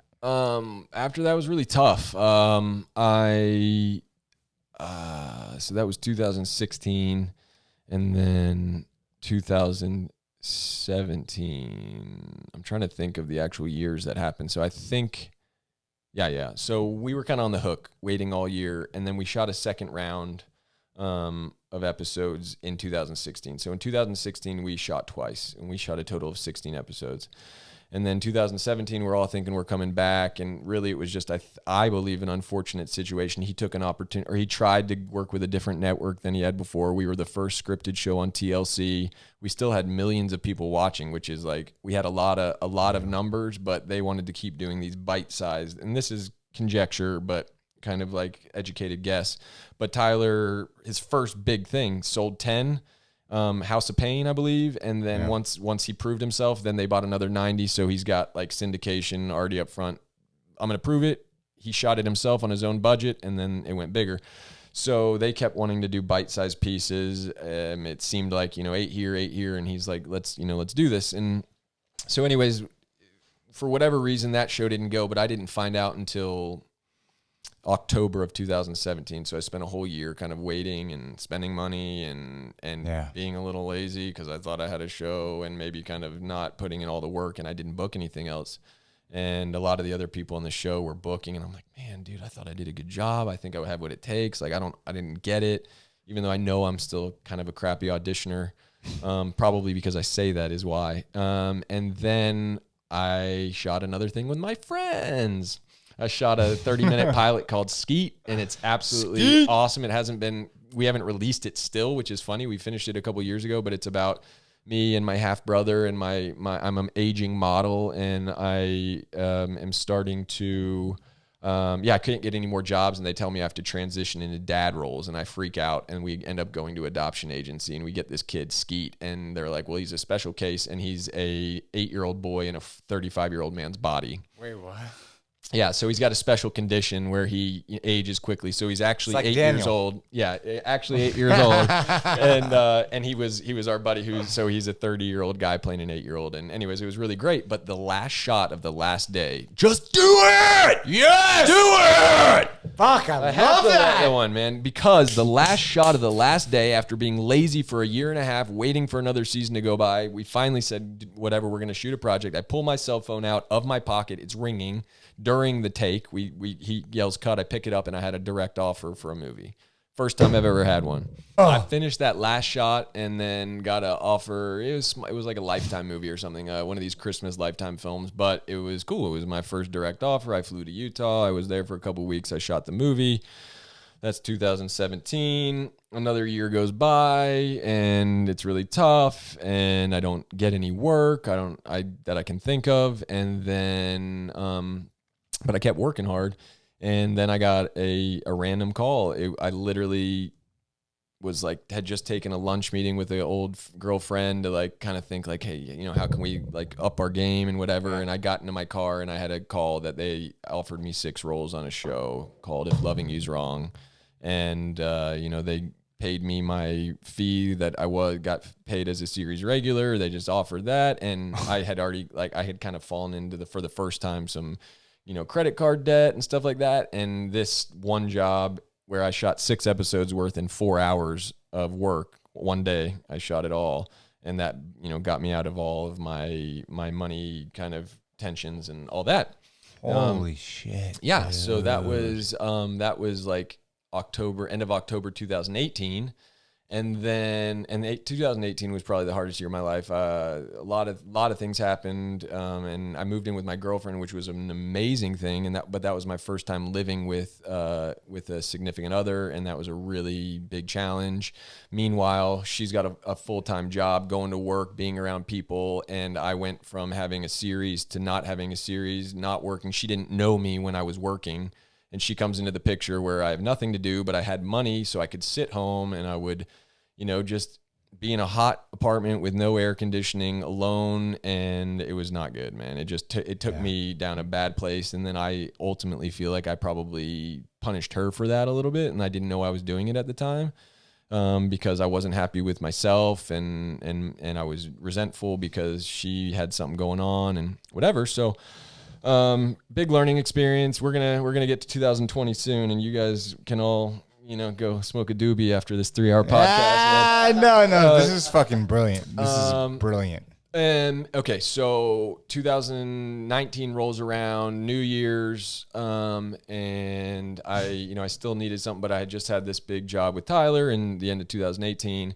And again, I'm like, shit, dude, like, all right, before I get into a hole again with money, I got to go pick up a job. So I had coached CrossFit for about 5 years, from 2000, well, maybe less, but 2012 to 2016. So about 4 years. And so I had the fitness thing, and I've always loved that. I still love that. It's a huge part of me. I enjoy learning about the body, and I enjoy what it does, and so important. So I had a random lead for F45. It's just a new one of these, like, you know, a new fitness class, and it's led by a trainer, and it's a group class, and so I was introduced and got invited to this like weekend seminar to people who were going to be opening their own gyms, and I was just a random guy they were going to have as a trainer, but they brought me there, and I'm learning. So after 2 days of that, of committing again, like, hey, oh shit, we're going to go right back there, but I have to tell you, the 2018 job when Tyler offered me If Loving You's Wrong, I had just had my birthday and I had picked up a financial planning job that I was like, all right, I gotta do something. It's, so anyways, I spent a month studying, got this like insurance licensing, finally got into it. And within a couple of weeks I was like, dude, I'm not gonna do this. Like, this isn't, I can't do this. Yeah. But I felt like I was letting down my buddy, because he was my friend had hooked me up with a job, and he had invested in me, you know, time, money, and friendship. Yeah. But I knew it wasn't right, and it was all going to be using my network that I had spent 10 years trying to develop, right? And I just didn't feel comfortable with it at all. So on my birthday, I'm in Hilton Head, South Carolina. I said, screw it. Like, I'm going to let this go. And even though I'm in debt, I'm going to I spent 10 years trying to get to this point in my acting career. I finally book a show too close to home, and then it ends, and now I'm going to quit. What? Because fuck that. No, I got here. Now you just continue going. You can't keep playing. So I made that mental change. I got back to LA, and within 2 days of being back in LA, after mentally, literally committing to that and calling him and leaving the job, I got the direct offer for those 6 episodes. Then I did this fitness training thing and spent the weekend doing it, and I had taken initiative, and I was around people, and I felt good, and I was driving home from the second day of that, and I got a call randomly from my agent, direct offer for the lead in a movie to be number 2 on the call sheet, a romantic comedy shooting like the next week in Myrtle Beach, South Carolina.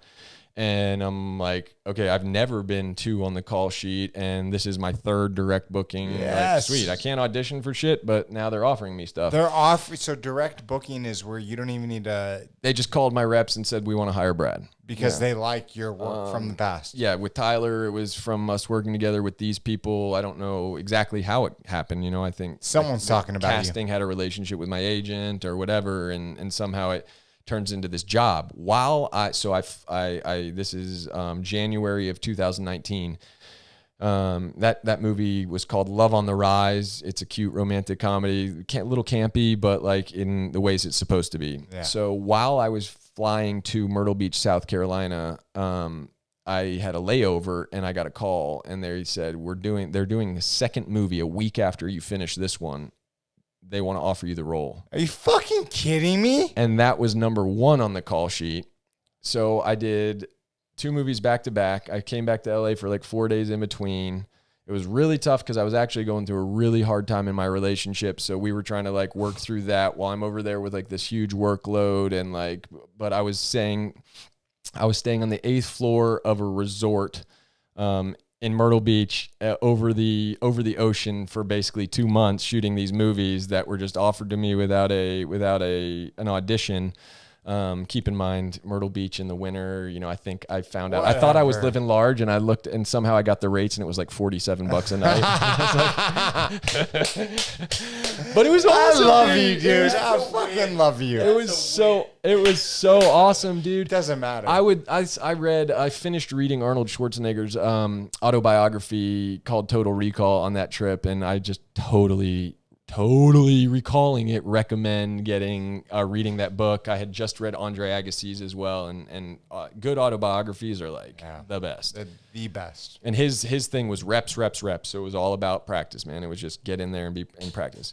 So I got to do my first the one movie, the rom-com, and then the next one was like a psychological thriller about a guy who loses his partner. He's a cop and turns to the booze, the bottle, and his family. Basically, he loses his daughter and his wife through that, and then he starts hearing voices, and he finds out that those voices in his head are prayers. And so in order to kind of, have his penance and find retribution, he has to start answering those prayers. And that movie has not been released yet, but the movie won some awards, and I didn't even know they were putting it in film festivals, and I ended up winning Best Actor. Are you serious? Yeah. So, what did that feel like when you found out? Dude, it really actually did feel pretty amazing because, getting booked feels good, getting that validation, but you're not often having people say like, hey, you really did well, or you don't know if people are or whatever, but it felt good, just especially after 10 years in the business or whatever it had been. And I don't want to need it, but it definitely, definitely gave me a sense of pride. It should. Made me feel like I might be doing something kind of right, and I got a long way to go, but that one I'll be very excited for people to see, because I went from campy romantic comedy to dark, like, crazy dude, and I've seen a cut of the film, and I'm pretty excited about it. I thought you were watching. Yeah, and then so that's. Do you watch your stuff? If you don't mind me Yeah, asking? I love it. Like how many times? Like if your movie comes out? No, be honest. No, I haven't done a lot of rewatching stuff. Maybe when I had one scene here, one scene there, I'd watch it a bunch of times, just kind of like trying to digest the fact that you're actually on TV or like this fantasy world or whatever. But since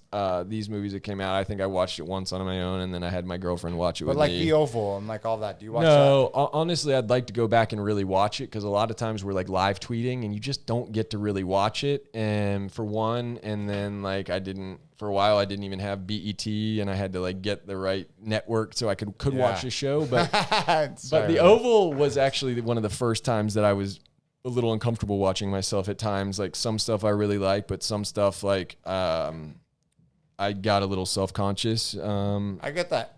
I get it. Doesn't matter what it is. I hate watching myself. Yeah, it was the first time that at me. Not mad at me, but he's like, bitch, I spent all this time fucking editing it, and you don't want to watch it, so now I watch it. It's not even that. I promise you it's not that personal. You're an athlete. If you were ever on a football team, what did the coach say? You want to get better? You watch the film. Yes, I know, but fuck, man. Yeah. But I've been watching the clips. It's not the full length. definitely hard to look in the mirror sometimes when it comes to that.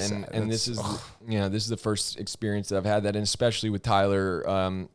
Part of his genius is just being innovative and doing things that people say you can't. So we on the Oval this season, we shot between 110 and 120 pages a day, and a normal show or movie would do maybe 5 to 7. And during coronavirus. We're going to get that. Hold on. I want to build up to that because everything Tyler Perry and you guys have created just blows my fucking mind. Yeah. All right. So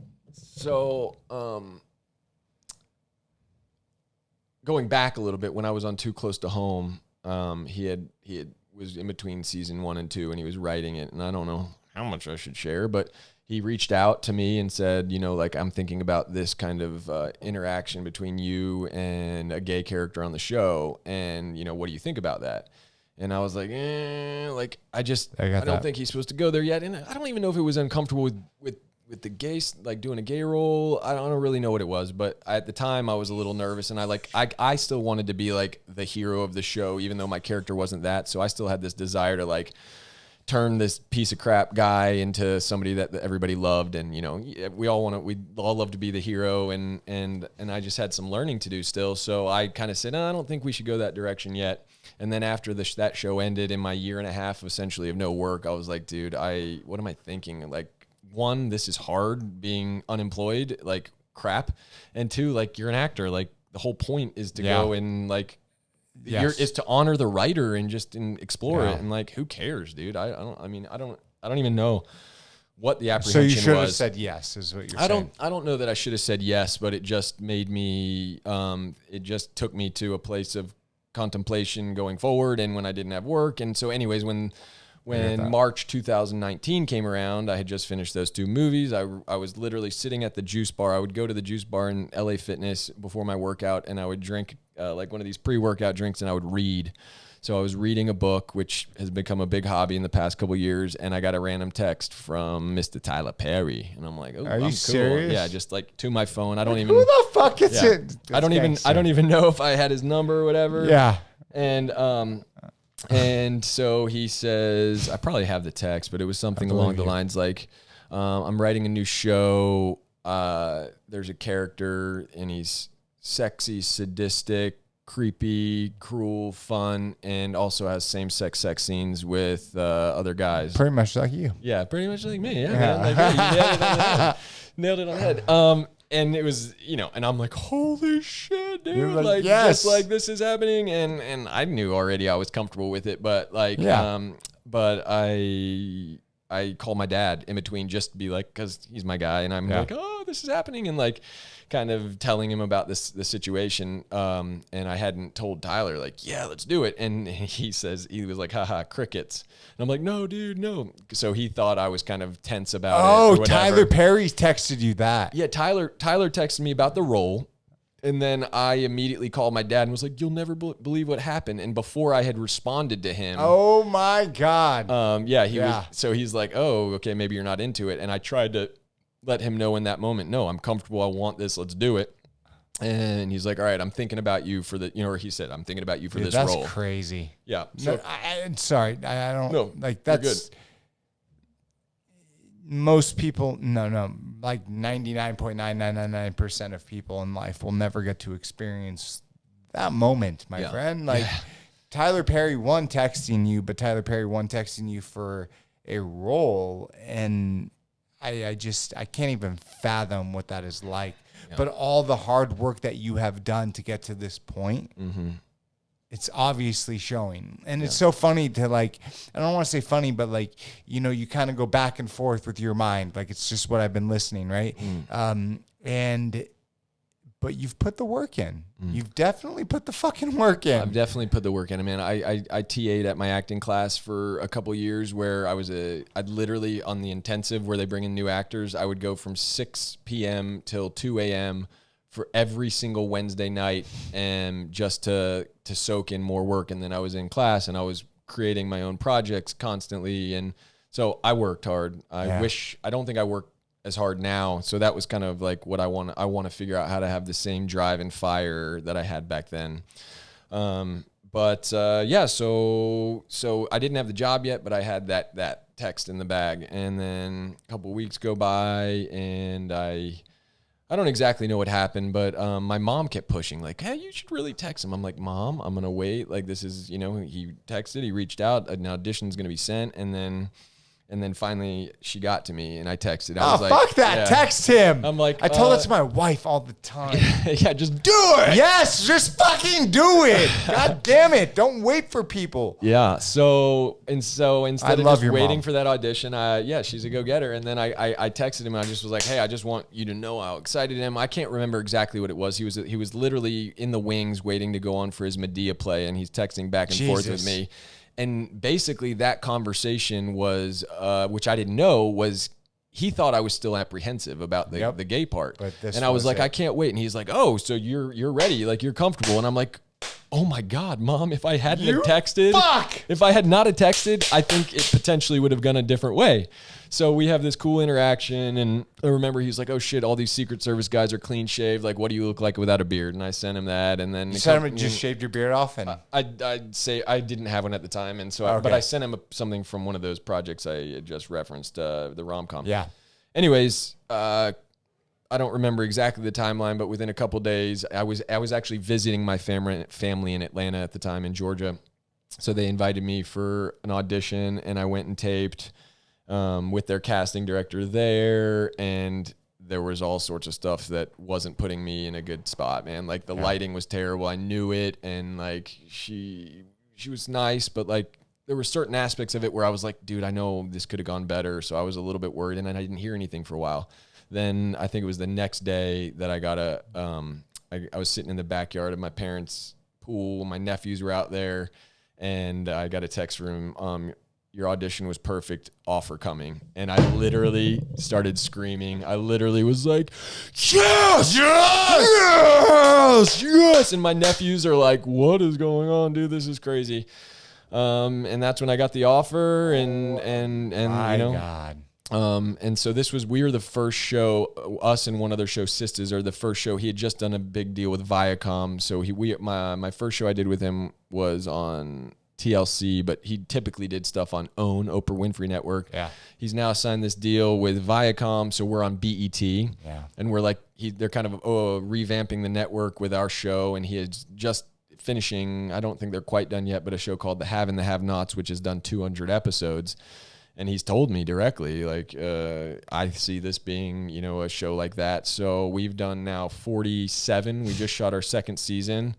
And so I'm very hopeful and confident that we're going to be doing this for a long time. And the way he shoots, we shoot in 2 or 3 weeks, and he wants us to go get other work. So, I'm set up to work my butt off, be on TV, get to be on a fun primetime soap opera, challenge myself with the role, playing Secret Service. I think I've killed 10 people now. I get to, nice. I got to shoot an AR and with blanks last month, like, God, we'll get into.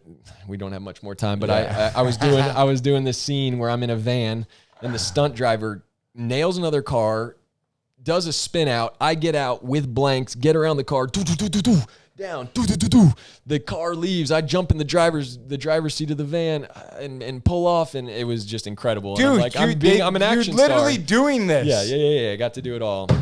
It's so fucking cool, man. So the whole thing's been amazing. We were supposed to shoot start like mid-March, and we got shut down 2 days before we were gonna start the shoot because of coronavirus. Yeah. But that's a cool thing, man. Props to Tyler Perry. Not only does he give so many people their first opportunity, but he's the epitome of where there's a will, there's a way. He came from nothing. He even says he didn't really have any mentors, but he just put his feet in his nose, or he put his nose to the grindstone, and he got to work. So that's what he did in the pandemic. He's kind of set an example for everybody else. We were in a bubble on his studio lot. It's a 350 acres, an old military base in Atlanta called Fort McPherson, now Tyler Perry Studios. And we shot, we had 377 people in our bubble. There was not one positive case.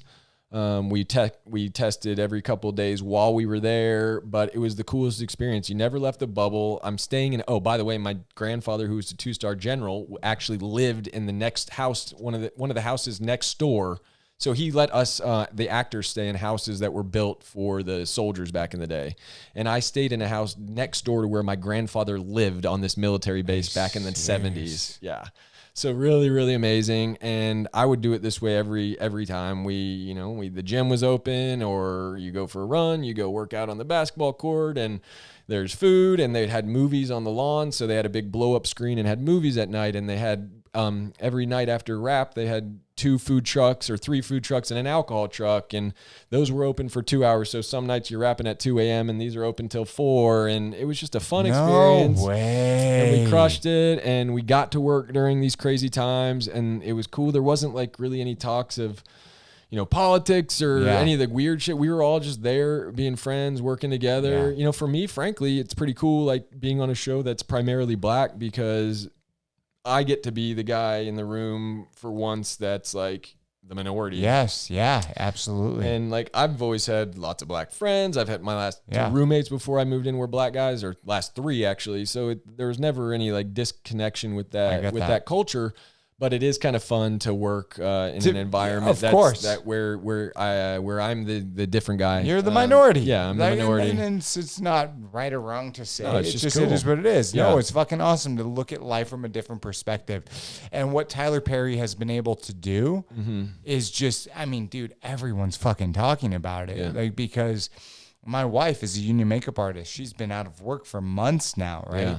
But you have Tyler Perry being able to create a system that fucking works, and these individuals that are a part of the team, they're working and it's successful, and there's no outbreaks and there's none of that shit, right? Yeah, shout out to him for hiring felons, actually. And I don't know too much, but I just have a lot of respect for that, man. Like, at the end of the day, he's willing to give people a second shot in some fashions, or a first shot as an actor in some fashions. But he's kind, and I'm not going to prop him up, but he's become a friend. And so I truly can say, like, he's good people, man. He's a regular guy. I don't want to talk too much about what he's said to me personally, but like, there was a moment where I said something to him where I tried to say, hey, by the way, like, if you ever need like somebody to lean on or talk to or support, like, I'm here. And I remember him saying, like, wow, man, that moves me. Like, fame and fortune is cool, but it can be a gilded cage. Yeah. And I thought that was really special, where you're like, you remember for a moment, oh my God, this guy might be a famous billionaire, but he's just a dude. And no matter how much success I've had in my career, every time I have more success, I am more reminded I am no different than I was yesterday. Wow.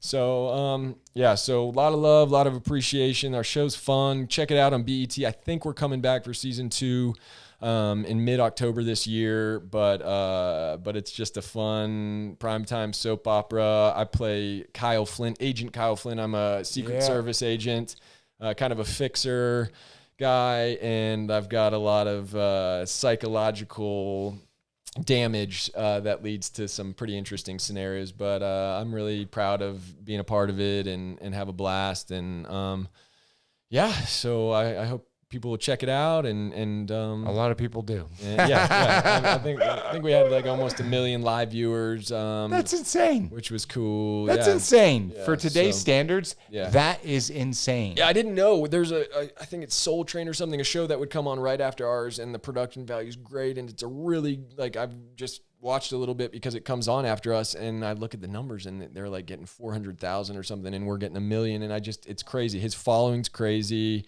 And he knows what the people he's making it for. I've asked him, like, if you had, 100 days to shoot a movie, and would you do it? And he's like, it's just not his thing. He wants to make content. He wants to move. Even his movies that are finished are number 1 in the box office. I remember Medea, Boo, Halloween, when I first met him, was number 1 over Tom Cruise's Oblivion in the box office, and they shot it in 5 days.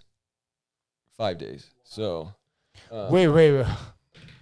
He shoots essentially the same speed, maybe a little slower on his feature films that he does on his TV shows. So he shot that movie in 5 days, and it made like over 100 million or something. So, man, maybe we leave it at that. I don't even know what the fuck to say right now. Yeah. That is insane, man. Yeah. I mean, your story, like everything that you have gone through, and your ability to just look at your life from a different perspective it's just really refreshing, man. Thank you. You know, as we start to wrap this up, man, I appreciate you as a human being because one, I've just fucking had a great time talking to you. Me too, man. It's been awesome. But two, being so honest, like you don't meet so many people that are so honest about their life.